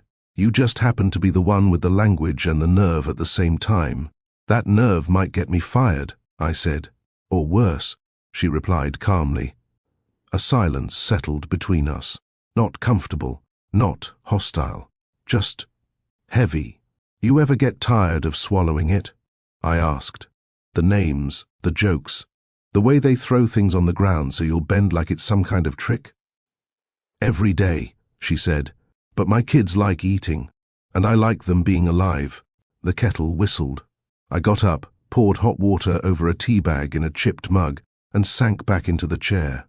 "I meant what I said," I murmured. "About dolls seeing everything." "I know," she said. I stared into the steam. "You told me once there are cameras in this house he doesn't control," I said quietly. "That they're yours." Her eyes sharpened. "I did. You also told me leverage matters more than tears," I added. "So answer me honestly, Mirella. Is tonight on any of your recordings?" She held my gaze for a long measuring beat. "Parts," she said. "Key angles, faces, sound." My heartbeat ticked up. "And what else?" I asked. "What else have you captured that no one knows about?" She looked toward the hallway, then stubbed out her cigarette and closed the window. The room suddenly felt smaller, the night pressing harder against the panes. Without another word, she walked to the drawer she'd shown me weeks ago, the one with the small, matte black device. She took it out, turned it on, and placed it in the middle of the table between us. "You want to know what this house really is?" she said. "Here." She tapped through a series of recordings, each labeled with a date and a room. She stopped at one from 2 weeks ago. The hallway outside the study. Voices. Bianca's. Sharp and tight with irritation. Bianca's father, lower, smoother, used to making threats sound like reasonable arguments. Mirella hit play. Bianca's voice crackled through the tiny speaker, full of venom. "Once the marriage is done and the signatures are in place, he can sulk all he wants," she said in clipped Italian. "The stocks transfer, the board changes. After that, he's an accessory, not a problem." Her father answered, tone bored. "And if he decides he doesn't like being an accessory?" he asked. A pause. Then Bianca laughed. That same laugh I'd heard at the dining table, only now there was no audience to impress. Just pure contempt. "Then we make sure he's removed," she said. "Accident. Breakdown. Whatever plays best with the press. There are other ways to make a widow than a car crash." My stomach lurched. "I don't want actual blood in my house unless it's controlled," her father grumbled. "Make it clean. Quiet. Please," Bianca scoffed. "You think I don't know how this works? He gets erratic enough, they'll beg us to take control. A few pills, a few staged outbursts, everyone will believe he was never fit to lead." My hand tightened around the mug, so hard my knuckles went white. The recording clicked off. The kitchen was suddenly too quiet. I swallowed bile. "They're planning to kill him," I said. "Or dismantle him," Mirella said. "Whichever looks better on paper." "You've had this," I said, voice low. "For weeks." "Yes." "Why didn't you show him?" I demanded. Her eyes flashed. "Because he is not a stupid man," she said. "You don't think he knows there are people in his orbit who'd rather see him as a prop than as a person? You don't think he's heard whispers? Men like him are raised on betrayal. That's their mother tongue. That doesn't answer my question." She leaned forward, voice dropping. "I didn't show him," she said slowly, "because men like him don't thank women like us for saving them. They blame us for making them feel weak. They punish the messenger and keep having dinner with the enemy." I thought of the insistent way he'd told me I should be afraid of him. The tremor in his hand when he read that first letter. The way he'd stared at Bianca's ring in the photo, jaw clenched, like a man walking into his own sentencing. "So what's the point?" I asked. Of having all this? Insurance, she said simply. Quiet justice. If I ever need to protect myself, my kids, or whoever I decide is worth the trouble. I have something more than stories. I looked down at the small device. My reflection stared back at me in the dark plastic, a black maid in a borrowed house, listening, to proof that the people upstairs would arrange a death the way other folks arranged a wedding. If you're still here listening, ask yourself this, I say to whoever's on the other side of the story now. If you had proof that someone planned to destroy a man who once hurt you, would you use it to save him or to walk away and watch? I want to see your answers in the comments. Be honest with yourself. My brain spun. I could do nothing. Stay quiet. Let the wedding go ahead. Let the plan unfold. Let the house eat itself from the top down while the downstairs world kept turning. He'd chosen them over me anyway, right? Or I could take what Morella had and combine it with what I'd seen and heard. Bianca slipping documents into her purse. The old man barking about deadlines and clauses. The way the board's name kept surfacing in the middle of fights. I could turn it into something sharper than gossip. You going to tell him? Morella asked quietly. Her eyes were on me now, not on the device. This isn't my war, I said automatically. Isn't it? She asked. These are the same people who call you girl and doll in your face. The same ones who treat you like collateral damage if a bullet went astray. I thought about the corner store, about my brother, about power protecting its own, and the rest of us being asked to clean up the mess. I shouldn't care, I whispered. I shouldn't care what they do to him. He didn't care enough to think about what this engagement would do to me. Maybe you don't care about him, she said. Fine. Do you care about them winning? Men like that old fool with the rings? People like Bianca, who would smile at your funeral and ask who's covering your shift. The tea in my mug had gone cold. My heart had not. I picked up the device. It was heavier than it looked. What else is on here? I asked. Meetings. Calls. A few ugly fights in hallways they thought were quiet. Enough to paint a picture, she said. Not enough on its own to stop a wedding in their world. They twist things. They always do. But combined with the right eyes, the right summary, the right moment, she trailed off. The right maid, I finished. For someone who keeps saying she's just staff, you're awfully good at seeing the whole board, she said. I looked up at her. You trust me?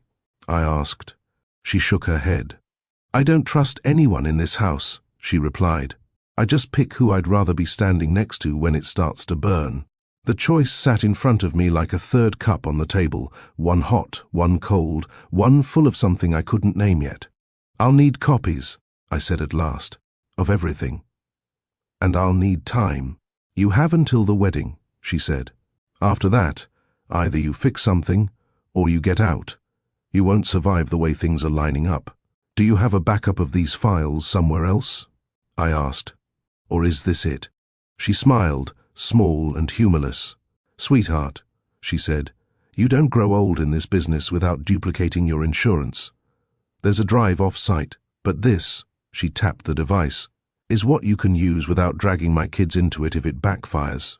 I nodded slowly. We can't let Bianca know we know, I said. Or her father. Or the uncle with the rings. If they feel the floor moving, they'll move first. Agreed, she said.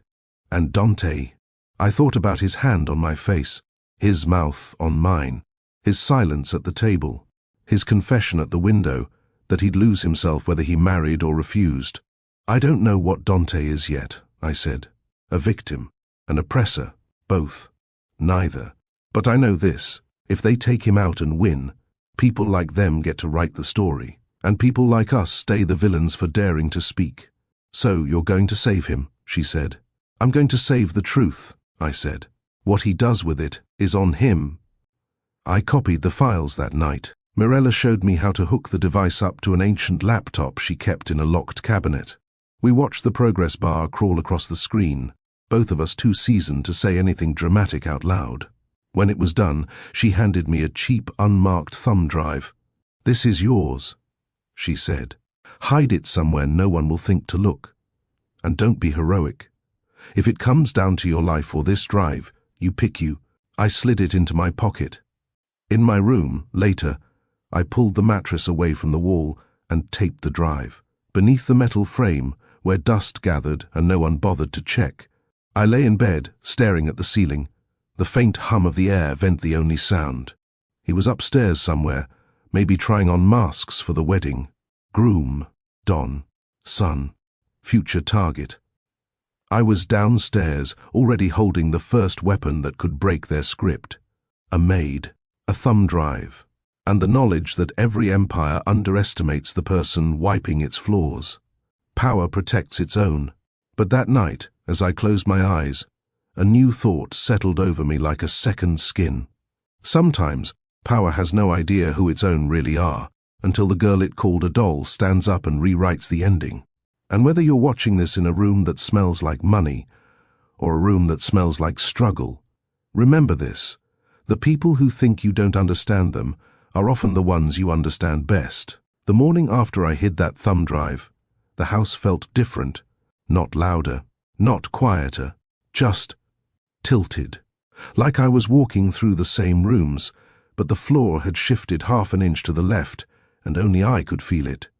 I moved through my chores with a new kind of focus, dusting near cracked doors, taking trash from rooms where important people met, not lingering, not obvious, just present in all the places they thought were neutral. If you've ever gone from just surviving to taking mental notes on everything around you, you know that click.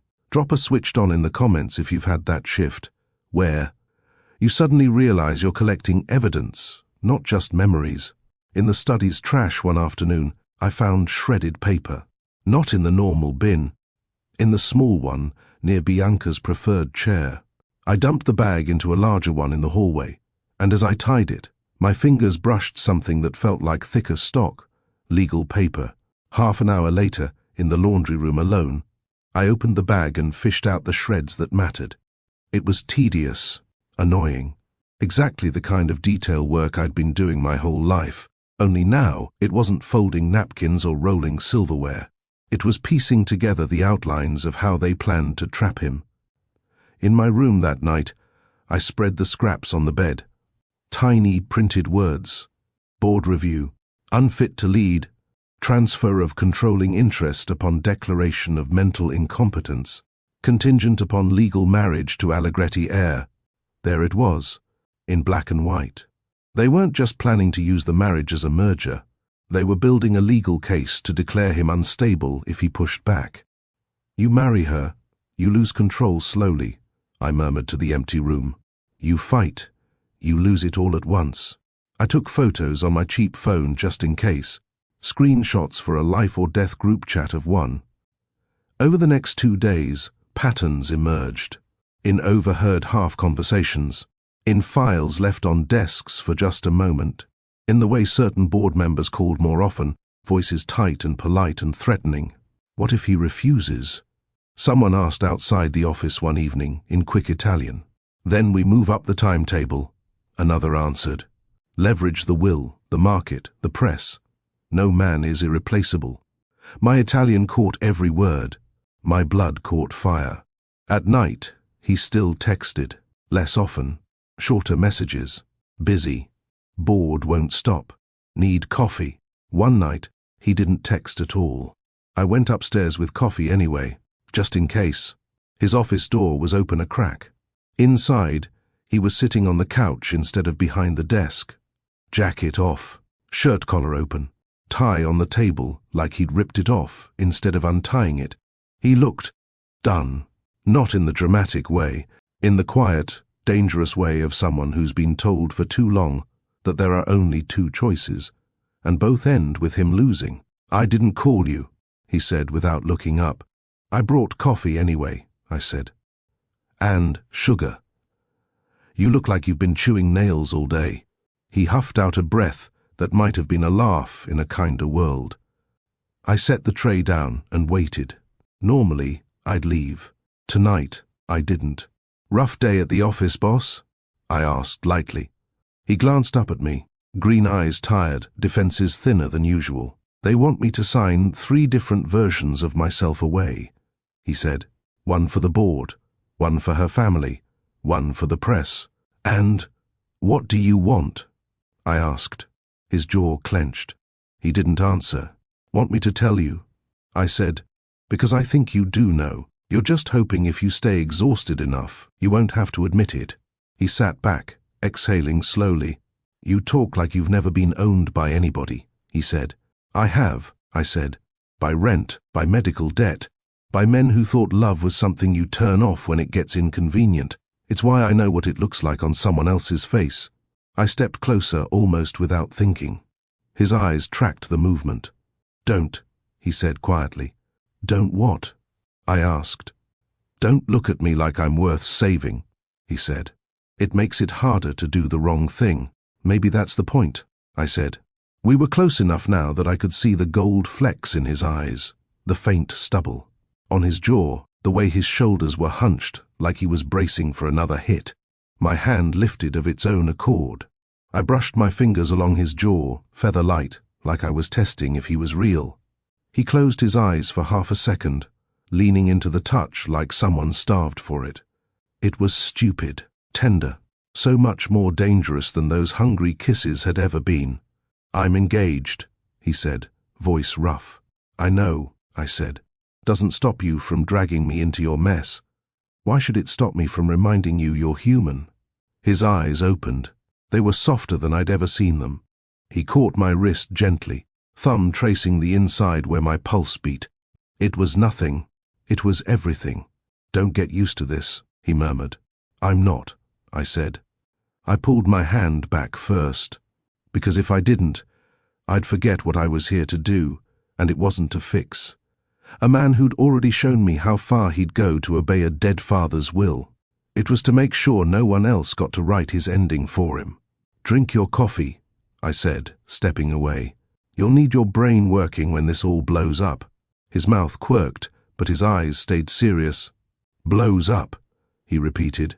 You planning something, Kalira? Me, I said, already at the door. I'm just the maid, remember?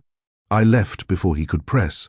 If you've ever had a moment where your heart and your head pulled in opposite directions, and you walked out anyway, because you knew staying would cost you more than you can pay, hit the like button. It doesn't fix the past, but it reminds the algorithm there are people out here choosing themselves, even when it hurts. That night, I pulled out the cheap thumb drive and Morella's recordings. I listened again. Bianca's voice. Her father's, the uncle with the rings, the legal language I'd pieced together from shredded paper, and I did something I hadn't done since college. I wrote like my life depended on it. Dates, times, names, direct quotes in Italian and English, a clear outline of the plan, pressure him into the marriage, use the conditions in the will to lock him in, then use staged instability to remove him and shift control to Bianca's side of the family. I didn't add anything emotional. No, you hurt me. No, you lied. This wasn't about us. This was about truth, about putting the pieces in his hands and forcing him to see that whatever loyalty he thought he owed them, they didn't return it. When I was done, my hand ached. My eyes burned. But the summary was clear, simple, devastating. I printed it on the old staff printer in the small office downstairs, a machine most. People forgot existed because everyone assumed real work only happened upstairs. The pages slid out, warm and smelling faintly of dust. I stacked them, folded them once, slipped them into a plain envelope. No name on the front, no flourish, just truth in paper form. The house was mostly quiet when I climbed the stairs. Late. Past midnight. The kind of hour when bad things and important things happen. His office door was closed. Light glowed faintly under the crack. I swallowed. Every instinct I'd been taught screamed at me to turn around. Don't get involved. Don't get noticed. Don't try to save a man who wouldn't do the same for you. I slid the envelope under the door anyway. The paper whispered across the floor. I stood there a beat, heart pounding, then turned and walked away. Back downstairs, through the empty kitchen, down the staff corridor. My room felt even smaller than usual when I closed the door behind me. I sat on the edge of the bed, elbows on my knees, and stared at the floor. If he believed it, everything would change. If he didn't, everything would still change, just not in my favor. Whatever happens next, I told myself, you chose to stop being a bystander. I lay down without undressing and stared at the ceiling in the dark until my eyes finally shut on their own. I don't know how long I was asleep before the pounding started, not on the front door. On mine. Sharp, insistent, I jerked awake, heart racing, the room still half a blur. Kalira, a voice bit out on the other side, low, furious, controlled. Dante. I swung my legs off the bed and opened the door. He stood there barefoot in sweatpants and a t-shirt, hair mussed, envelope crushed in one hand, knuckles white. His eyes were not calm. "What is this?" he demanded, shoving the wrinkled envelope toward me. Behind him, the staff hallway suddenly felt even narrower. He looked like a storm barely held together by skin. And I was the one who'd called the lightning. He looks like he hasn't decided whether to break down or break something. The envelope in his hand is crumpled, edges bent, pages inside probably creased from how hard he's been gripping it. "What is this?" he repeats, voice low and dangerous. Behind him, 3 staff doors are shut. The hallway smells like bleach and old coffee. Nobody else is awake, at least not visibly. I lean against the doorframe so I don't have to crane my neck to look up at him. "Evidence," I say. "You read it?" His jaw flexes. "Answer the question." "That is the answer," I say. He steps closer, close enough that I can see the faint red imprint of paper on his fingers. "You've been spying on my family," he says. I let out a humorless laugh. "Your family has been trying to erase you. There's a difference." His eyes flash. "Where did you get this?" he demands. "These quotes, those dates, those meetings. You weren't in half of those rooms." "That's the fun part about being staff," I say quietly. "We're everywhere, even when you don't see us. Hallways, doors, trash cans. We clean up the confetti after they plan your funeral." His breathing is too even. His eyes are not. "You could have faked this," he says. "You could be trying to turn me against them for your own reasons." "Right," I say. "Because the Maid is secretly running a conspiracy to steal your empire with a $40 phone and a thumb drive." His fingers tighten on the envelope. "I have enemies," he bites out. "I know," I say. "I listed half of them for you in there." Silence stretches. If you've ever had to show someone proof that the people they trust are the ones tearing them apart and watch them fight you harder than the real villains, you know this tension. Tell me in the comments with just proof if you've been there. I lower my voice. "You want the short version?" I ask. "Fine. They marry you off, use the will to lock you into a neat narrative. Then they build a paper trail to say you're unfit, unstable, reckless, a problem. Then they take everything your father left you and move it into their accounts, their names. You become the story they tell to justify their control." His jaw clenches so hard I hear the grind of teeth.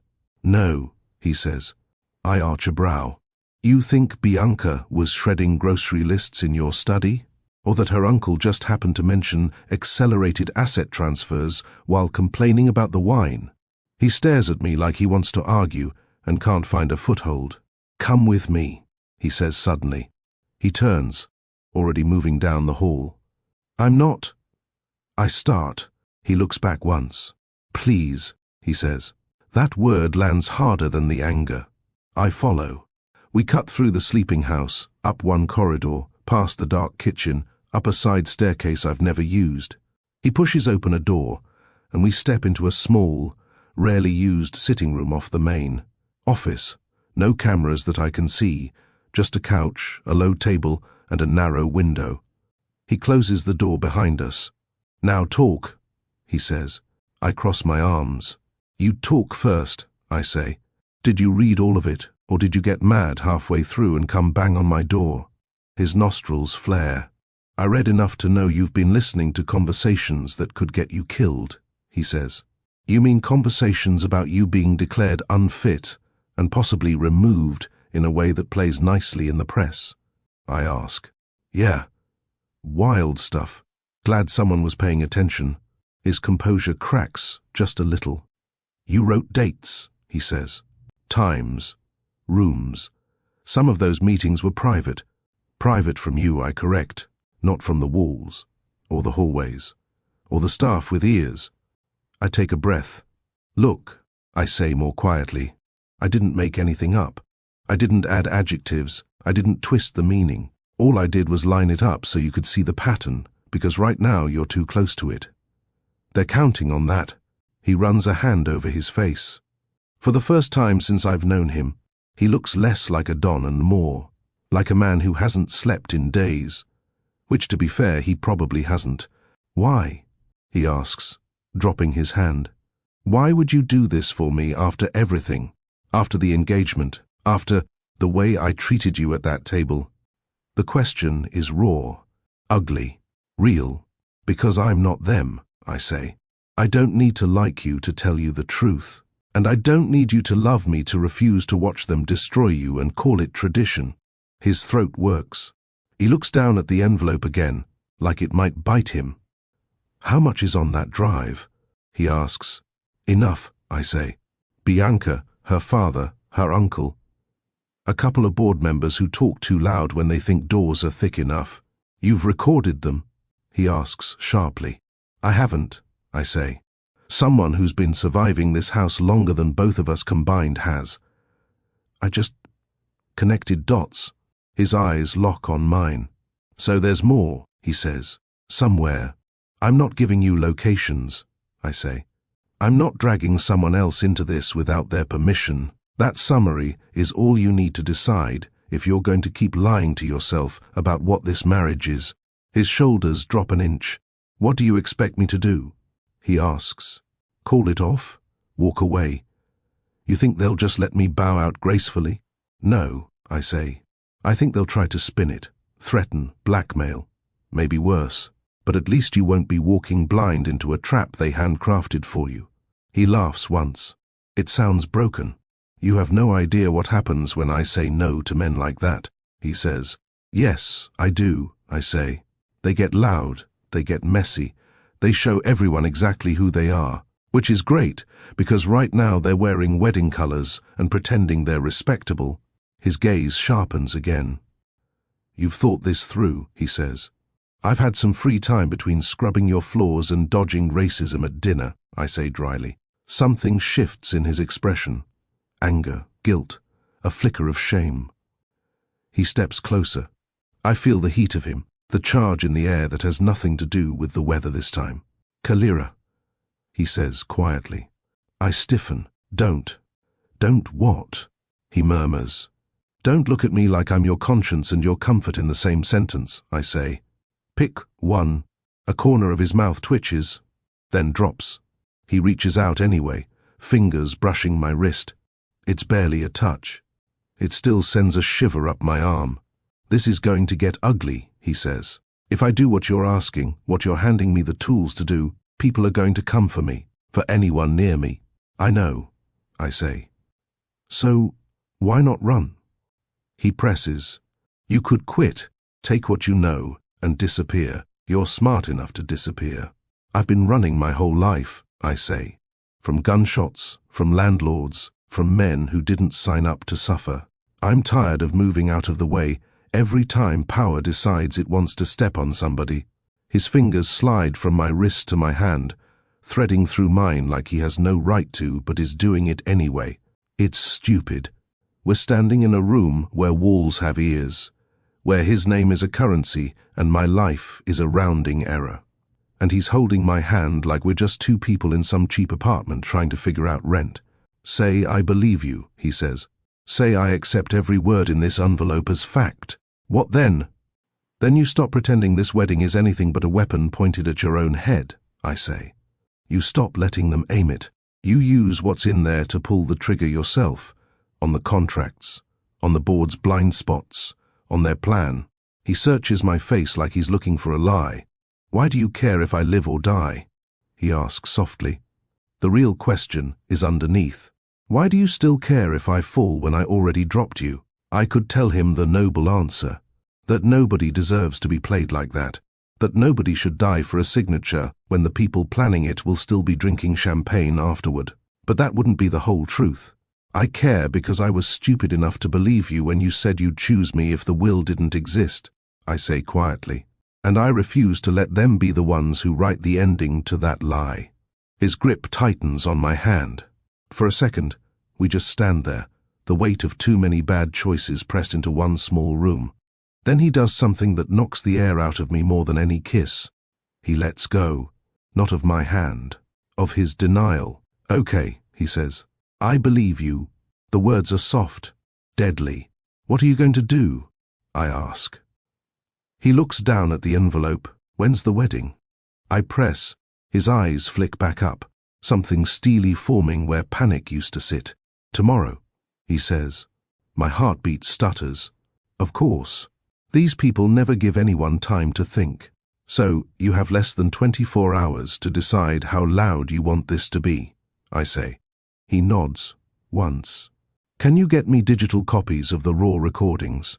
He asks. Not for them, for my lawyers, people I trust.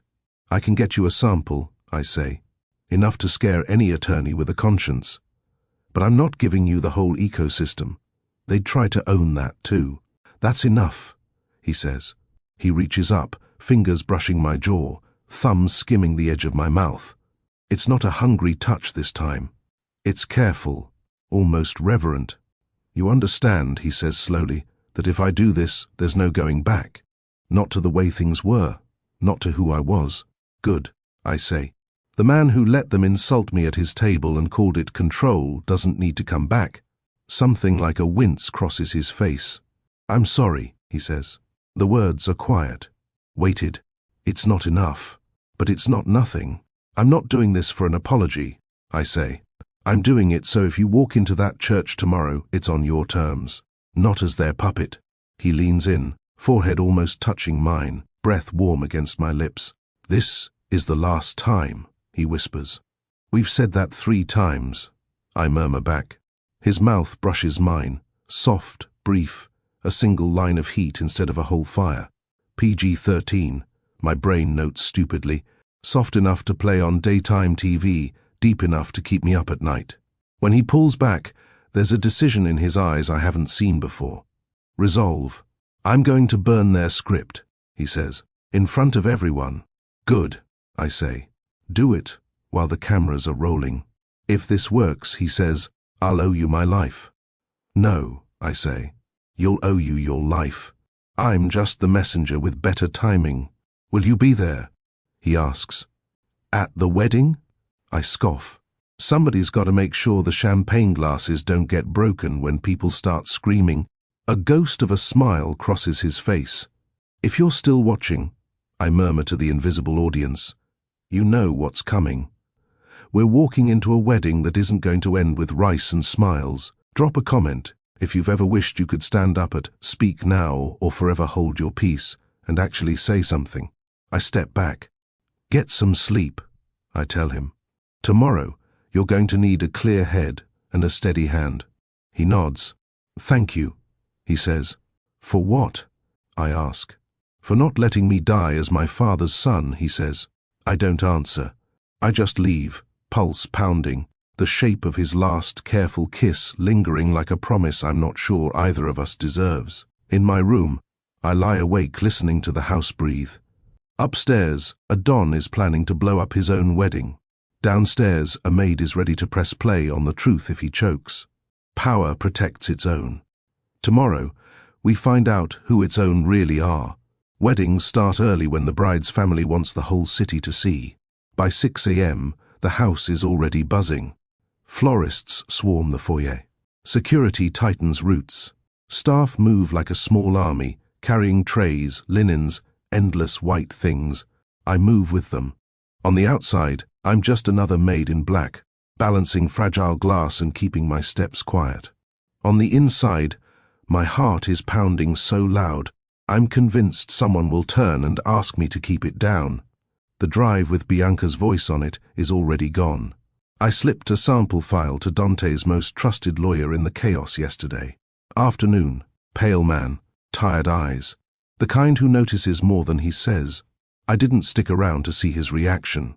I just watched him pale from across the room when he checked his email, and then looked up at Dante with something between horror and respect. If you've ever walked into a day knowing something was going to break, but not knowing, who'd be standing when it was over? Drop a ready, not ready in the comments. Because that's exactly what this felt like. The estate looks like a bridal magazine ate a crime novel and threw up. White flowers everywhere, ribbons, gold chairs, a string quartet warming up near the back of the grand hall they've converted into a chapel. Guests start arriving around 10. They come in waves. Old money, new money, politicians, men whose hands are too smooth and eyes too cold, women. Dripping diamonds, everybody dressed like they're walking into a fairy tale instead of a battlefield. Bianca arrives last, of course. She steps out of a vintage car, veil floating, lace dress clinging just right. Cameras flare. Some are official, some are not. This wedding isn't just a family event. It's a press move, a stock move, a message. I stand near the side door with a tray of champagne flutes, watching from the corner of my eye. She looks perfect. She looks smug. Inside, the hall hums. Rows of chairs, an aisle lined with white petals, altar up front where a man of God will bless a union the devil himself would side-eye. Staff line the edges of the room, invisible and essential. I take my place against the back wall, tray in hand, view clear down the aisle. Music swells. The side door near the front opens. Dante walks in, flanked by two men who've been with him since before I knew his name. He's in a black suit, simple and sharp, no frills. His jaw is clean-shaven, his hair tamed. His eyes are not a groom's eyes. They're not soft, not dazzled. They're steady, cold, decided. He takes his place at the front. The quartet shifts to the bridal processional. Everyone stands. Bianca appears at the far end of the aisle on her father's arm, veil down, bouquet in hand. The room tilts toward her like she's the sun. My stomach clenches. For half a second, the part of me that still remembers his hand on my face, his voice at the window, wants to run, wants to not see this. But I stay, because if I ever earned a front-row view of justice, it's today. If you've ever watched someone you cared about walk toward a decision you knew would break them, tell me front row in the comments. You don't even have to explain. I'll get it. They reach the front. Bianca's father kisses her cheek like he's signing off on a transaction. Dante offers his arm. She takes it. The priest starts speaking. Welcome, honored guests. We gather here. Sacred bond. Two families. The words flow like warm milk over broken glass. My eyes don't leave Dante's face. He's not looking at her. He's looking somewhere over the crowd, over the priest's shoulder, like he's seeing something none of them can. Do you, Dante Rossi, take Bianca Allegretti? Wait, he says. One word. Calm. Spoken at a normal volume. It hits the room like a gunshot. The priest stutters.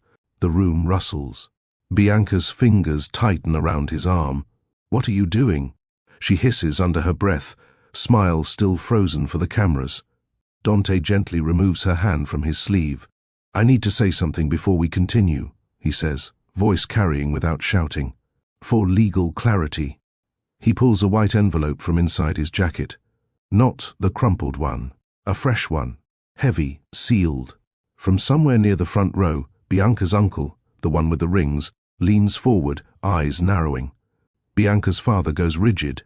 The board members scattered among the audience shift in their seats, like they just realized they might be sitting on landmines. If this is some dramatic gesture, Bianca says through clenched teeth, still trying to keep her public smile. Do it later. He doesn't even look at her.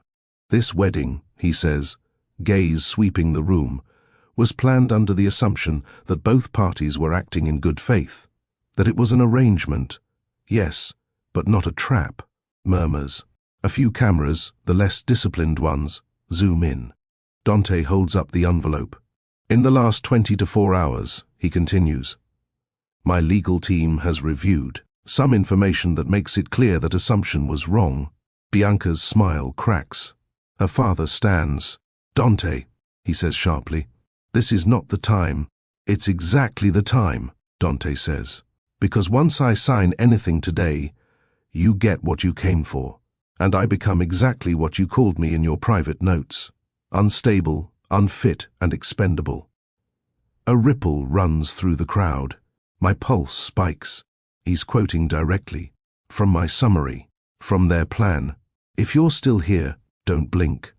This is the payoff quiet justice lives for. Hit like so, this moment doesn't get buried under the algorithm's love for chaos without consequences." Bianca's eyes slice toward her father, then back to Dante. "What are you talking about?" she says, voice pitched high with forced innocence. "Baby, you're exhausted. The pressure." "Save it," he says, the softness gone. "We both know you didn't come here to marry me. You came to marry my assets." Gasps. The priest looks like he wants to disappear.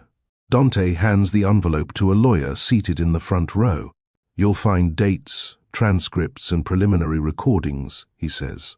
Bianca, her father, her uncle, and at least 2 board members discussing how to use this marriage, and my father's will to strip me of control and have me declared unfit as soon as the ink is dry. Someone in the back stands up to leave. Security moves without being told, blocking doors, their faces carefully blank. "This is outrageous." Bianca's father spits. "Lies, fabricated." "This is your guilt talking." "Is it?" Dante asks. He looks at the front row, at the board members who suddenly look very interested in their own shoes. "I sent copies to independent counsel," he says. "Outside this family. Outside this country. If anything happens to me, if I have so much as a stress episode in public, everything in that envelope hits the press." Silence. The kind that has teeth. Bianca drops the act. "You let her do this to you," she hisses, low in Italian. Her gaze flicks over the crowd, toward the back. I feel it when it lands on me. Like a spotlight. We lock eyes for the briefest second. Recognition flashes. Anger, then calculation. The maid speaks Italian. The maid listens at doors. The maid knows. She doesn't point, doesn't scream. Too smart for that. But the message in her stare is clear. This isn't over. At the front, her uncle surges to his feet, face mottled. "You ungrateful boy," he snarls. "Your father built all of this. And you were happy to take a cut," Dante says, cutting him off. "Happy to use his outdated fears to bind me to a life I never chose. Happy to call the woman you were plotting to exploit appropriate, while you called others ornaments.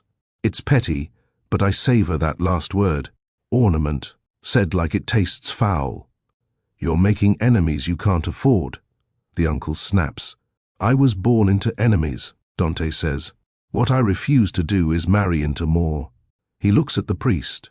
"At this time," he says calmly, "I'm cancelling this wedding, effective immediately." The hall erupts. Voices everywhere. Some shocked, some furious, some impressed. Bianca rips off her veil and throws it on the floor, breathing hard. "You think you can embarrass me and walk away?" She spits. "I think you forgot something important," he says. "I'm not a scared little boy trying to earn a dead man's approval. I'm a grown man with access to every account you thought you'd quietly sign for. And the board," he looks at them, "needs me more than it needs another Allegretti cousin." One of the older board members slowly stands. His expression is conflicted. Greed, fear, and survival wrestling behind his eyes. "We will review all materials," he says carefully. "And if what you say is true, if," Dante says, sharp, "if what you say is true," the man repeats, firmer, "then this board cannot, in good conscience, proceed with a merger under these conditions." Bianca's father spins on him. "You spineless—" "Oh, save it," the board member snaps. "I didn't claw my way to this seat to be taken down in some fraud scandal because you couldn't be subtle. That's the thing about powerful people. They'll hold hands until the boat starts to sink. Then they remember how to swim alone. In the chaos, Nobody is looking at me. Good.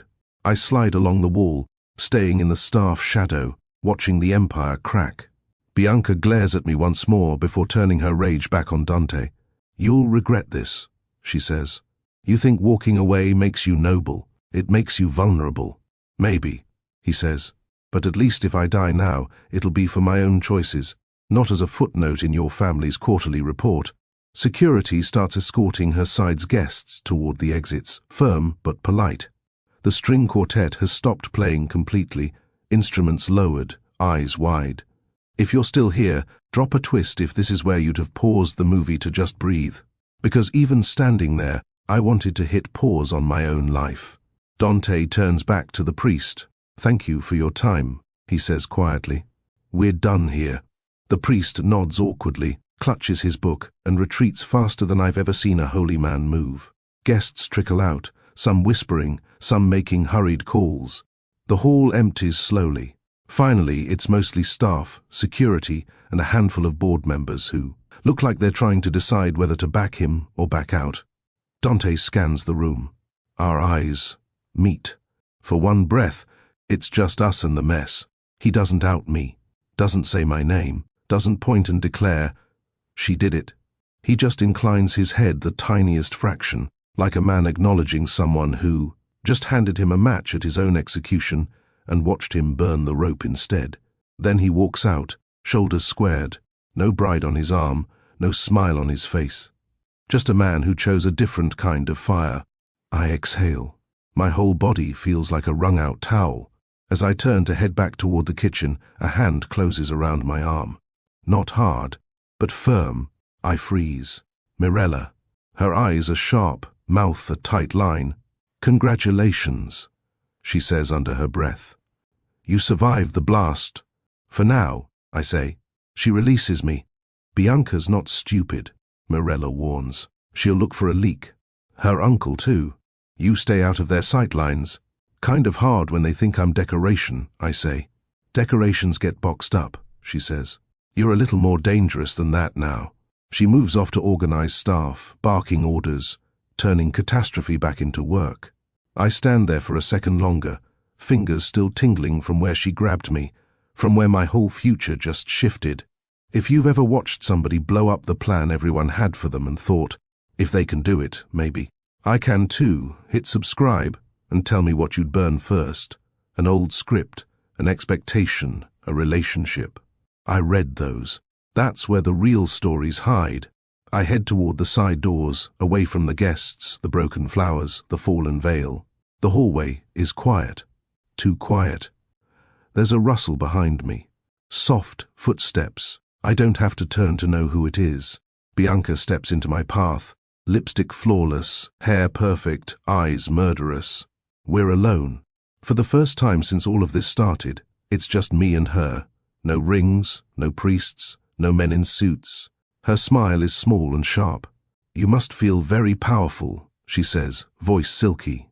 For a maid, my pulse spikes. I keep my face neutral. "Just doing my job," I say. "Oh, I think you've been doing a little more than that," she replies. "Enjoy it while it lasts." There's something in her tone that makes the hairs at the back of my neck rise. A promise, not for today, not for here, but sometime, somewhere. She steps aside, letting me pass like it's her choice. As I walk away, my heart is hammering, my mind already racing ahead. The wedding is over. The engagement is dead. Dante chose his own throat over their leash. But in a house like this, one victory just means the war changes shape. And I have a feeling I just became more than a woman he once kissed in the dark. I became a problem. The question now isn't whether he'll live through what comes next. It's whether we both will. The day after a ruined Mafia wedding smells like flowers and fear. By noon, the white arrangements are in the trash. The fancy chairs are stacked. The press trucks are gone, but the house is still buzzing, low and dangerous, like a generator humming under everything. Dante disappears into meetings. Lawyers in dark suits come and go. Board members arrive looking angry and leave looking scared. We're cleaning up champagne rings on tables while men upstairs are deciding whether they're going to back him or bury him. If you've ever lived through a next day after a big explosion, breakup, fight, job resignation, where everyone pretends things are normal but the air is wrong, hit like so I know you get this, those quiet days are sometimes worse than the loud ones. Bianca and her family don't come back inside the house. They're too busy burning phones and issuing statements. By evening, news alerts are already spinning. Sources say the wedding was postponed. Unconfirmed reports of a private disagreement. Power families maintain mutual respect. None of them know the real story yet. Not the one on the thumb drive. Not the one in that envelope. Downstairs, staff are jittery. Luis chops vegetables like the onions offended him personally. Jenna keeps glancing at the back door like she expects someone to storm through it.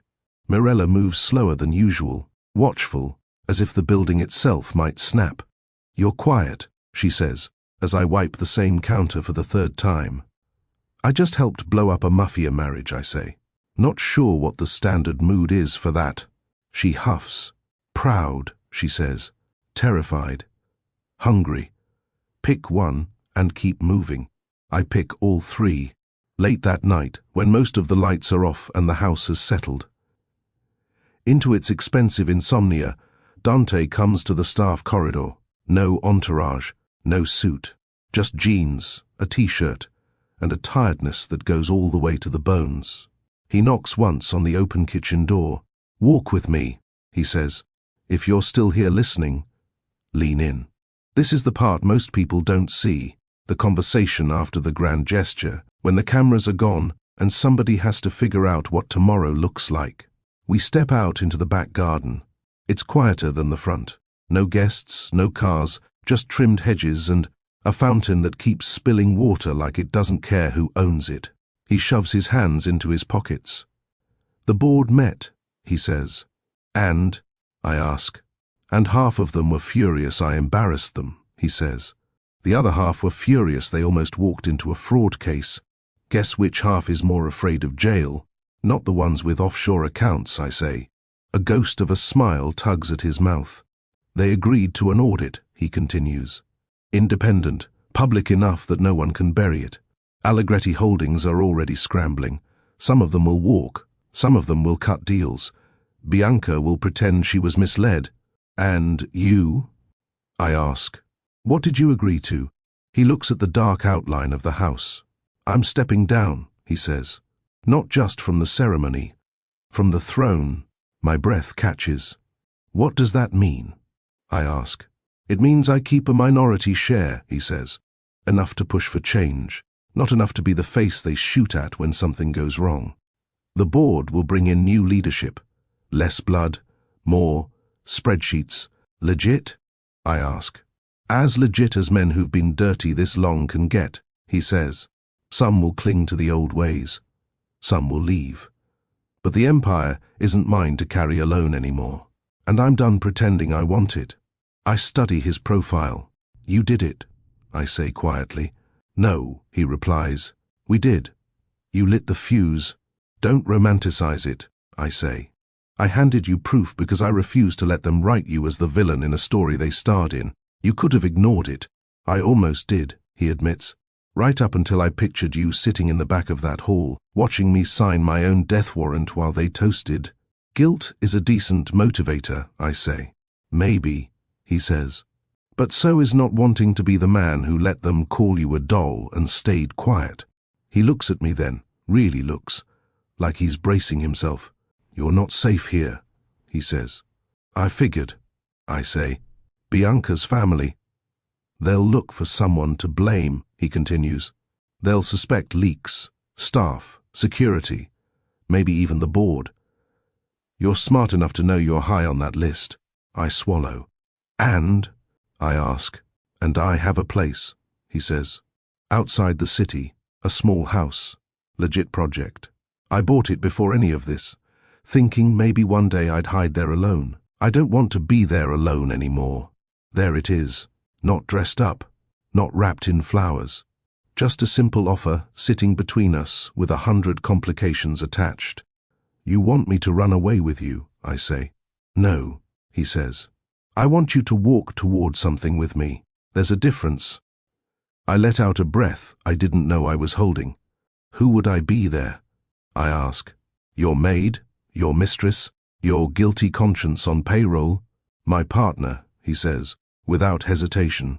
The woman who saw through my world and didn't flinch. The one who handed me the truth when everyone else handed me masks. That sounds pretty, I say. Almost as pretty as, I'll choose you if the will didn't exist. He winces. I deserve that, he says. You do, I say. And I'm not saying yes until you understand something. I'm listening, he says. You're not rescuing me, I tell him. I'm not a charity case. I'm not your redemption arc. I have survived my whole life without a man with a driver. If I leave with you, it's because I want to build something with you, not because I need you to pull me out. He nods slowly. I know, he says. Do you? I press, because I'm not going from invisible maid to king's ornament. Different house, same chains. I'd rather die in my old neighborhood than live like that. His jaw tightens. I don't want an ornament, he says quietly. I want someone who scares me enough to stop hiding. That's you. He steps closer, not crowding, not looming, just close. I'm selling this place, he says, nodding at the mansion, letting the board turn it into whatever they want. Museum, hotel. I don't care. I'm taking my minority shares and moving them into legal ventures, hotels, logistics, short-term rentals that don't involve guns in the walls. And the other money? I ask. He glances at me, a flicker of something almost like hope in his eyes. You said something once, he says, about scholarships. Kids like you, like your brother, kids who are smart enough to fluently curse men in Italian but end up cleaning their floors instead. I feel my throat tighten. You remember that? I ask. I remember every hard truth you've thrown at me, he says. I thought, maybe we start there. A foundation, real schools, programs that don't just slap a name on a building and call it a day. Morella's words echo in my head. Leverage, quiet justice, kids who like eating, mothers who like them alive. If you're listening, and you've ever dreamed about turning someone else's dirty money into something, clean, jobs, school fees, a safety net, tell me flip it in the comments. I'd tell my viewers later. Because that's what revenge looks like when it grows up. I look at Dante, at the man who was born into enemies and finally stopped trying to impress them, at the man who let me be humiliated and then chose not to let it be the last thing he did. At that smaller house, I say slowly. I pick the curtains. He blinks. That's your condition? He asks. First one, I say. Second, my name goes on the foundation paperwork as more than beneficiary. I'm KU founder. I'm not hiding behind yours. Done, he says. Third, I add, stepping closer, if you ever let anyone talk about me like that old man did, at your table and you stay silent, I will burn whatever we build and start over without you. His eyes darken. You won't have to, he says. I don't ever want to stand there again and pretend I don't see you. We're close enough now that his breath brushes my face. There's still danger. There are still enemies. There will always be something. But for the first time, I feel like we're standing on a floor we're choosing, not one somebody else built to trap us. He lifts a hand, very slowly, and cups my cheek. The touch is gentle, reverent in a way that makes my chest hurt more than any passionate kiss ever did. No more shadows, he says quietly. No more veils, I answer. When he kisses me this time, it's not angry or rushed. It's steady, soft, like a promise. PG-13. Enough to play in your living room, real enough to make you remember your first kiss that felt like a decision instead of an accident. If that lands, say decision in the comments. You don't have to explain, I'll know what you mean. We leave 3 weeks later. Mirella gets a quiet promotion, head of operations in one of the new legitimate businesses with enough salary and shares to make sure her kids will never have to hide cameras in anyone's hallway again. Luis stays. He likes the kitchen, likes the stability. Jenna finds a job at a hotel in Midtown Day shifts, no mafia, better tips, fewer guns. Old men with rings fade from the house. Some get retired politely, some get investigated. Bianca reappears in society pages months later with a new ring and a carefully written story about mutual partings and misaligned futures.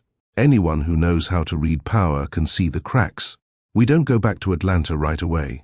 My mother is stable in her nursing home. The new foundation quietly takes over her bills after I argue with Dante about it for 2 days. It's not charity, he says. It's repayment. She raised the woman who saved my life. The smaller house outside the city doesn't have chandeliers. It has windows, bookshelves, a kitchen we both actually use. There are more books than guns, more mugs than tumblers, more quiet mornings than emergency calls. Some days we argue. I refuse to be impressed by his guilt when it tries to dress up as generosity. He refuses to let me minimize what I did. Most days we work. He handles meetings and numbers and old world contacts transitioning to new. I handle the foundation, the schools, the scholarship programs, the kids who send letters, saying things like, "No one ever told me I was smart enough for this before." At night, when the house is still, he rests his head in my lap on the couch and lets me run my fingers through his hair while we watch terrible TV and talk about nothing. Sometimes he wakes up shaking from dreams where the wedding went the other way, where he signed, where he died in a suit with a woman who never saw him as a person. Sometimes I wake up from dreams where the old man calls me a doll and nobody hears me talk back.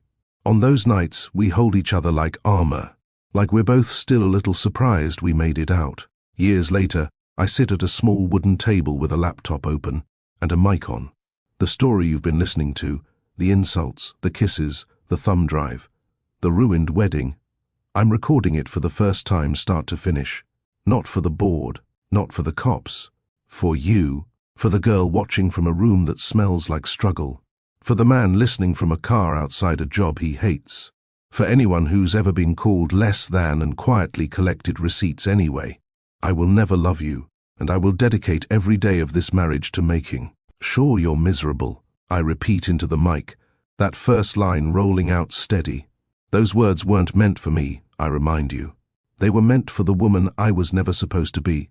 I tell the story again, start to finish, not to glorify him, not to romanticize the danger, to show you what quiet justice can look like when the girl in the maid uniform decides she's done being furniture. When I'm done, I turn off the mic and close the laptop. Dante pads into the kitchen, barefoot, hair tousled, holding 2 mugs. Finished? He asks. For today, I say. He sets the mugs down and kisses my forehead. We've come a long way from bleeding bathrooms and broken pipes, he murmurs. We still have leaks, I say. Just different kinds. He laughs. We sit. We drink coffee. Outside, the world keeps spinning. Kids with our scholarships are getting ready for classes. Old men who once called me a doll are remembering that their legacies aren't as clean as their public portraits. And in one quiet house full of books, a woman who grew up on sirens and YouTube subtitles is finally living a life she chose, with a man who used to own a city built on fear and now measures his worth in how many people he can set free. If you made it to the end of this story, thank you. Now I want to hear from you. What part of Kalira's journey hit you the hardest? The insult at the table, the thumb drive, the ruined wedding, or the decision to walk toward something better? Tell me in the comments. Hit like if you believe quiet justice is still justice. And make sure you subscribe so you don't miss the next story. Your support keeps these lessons and these victories alive.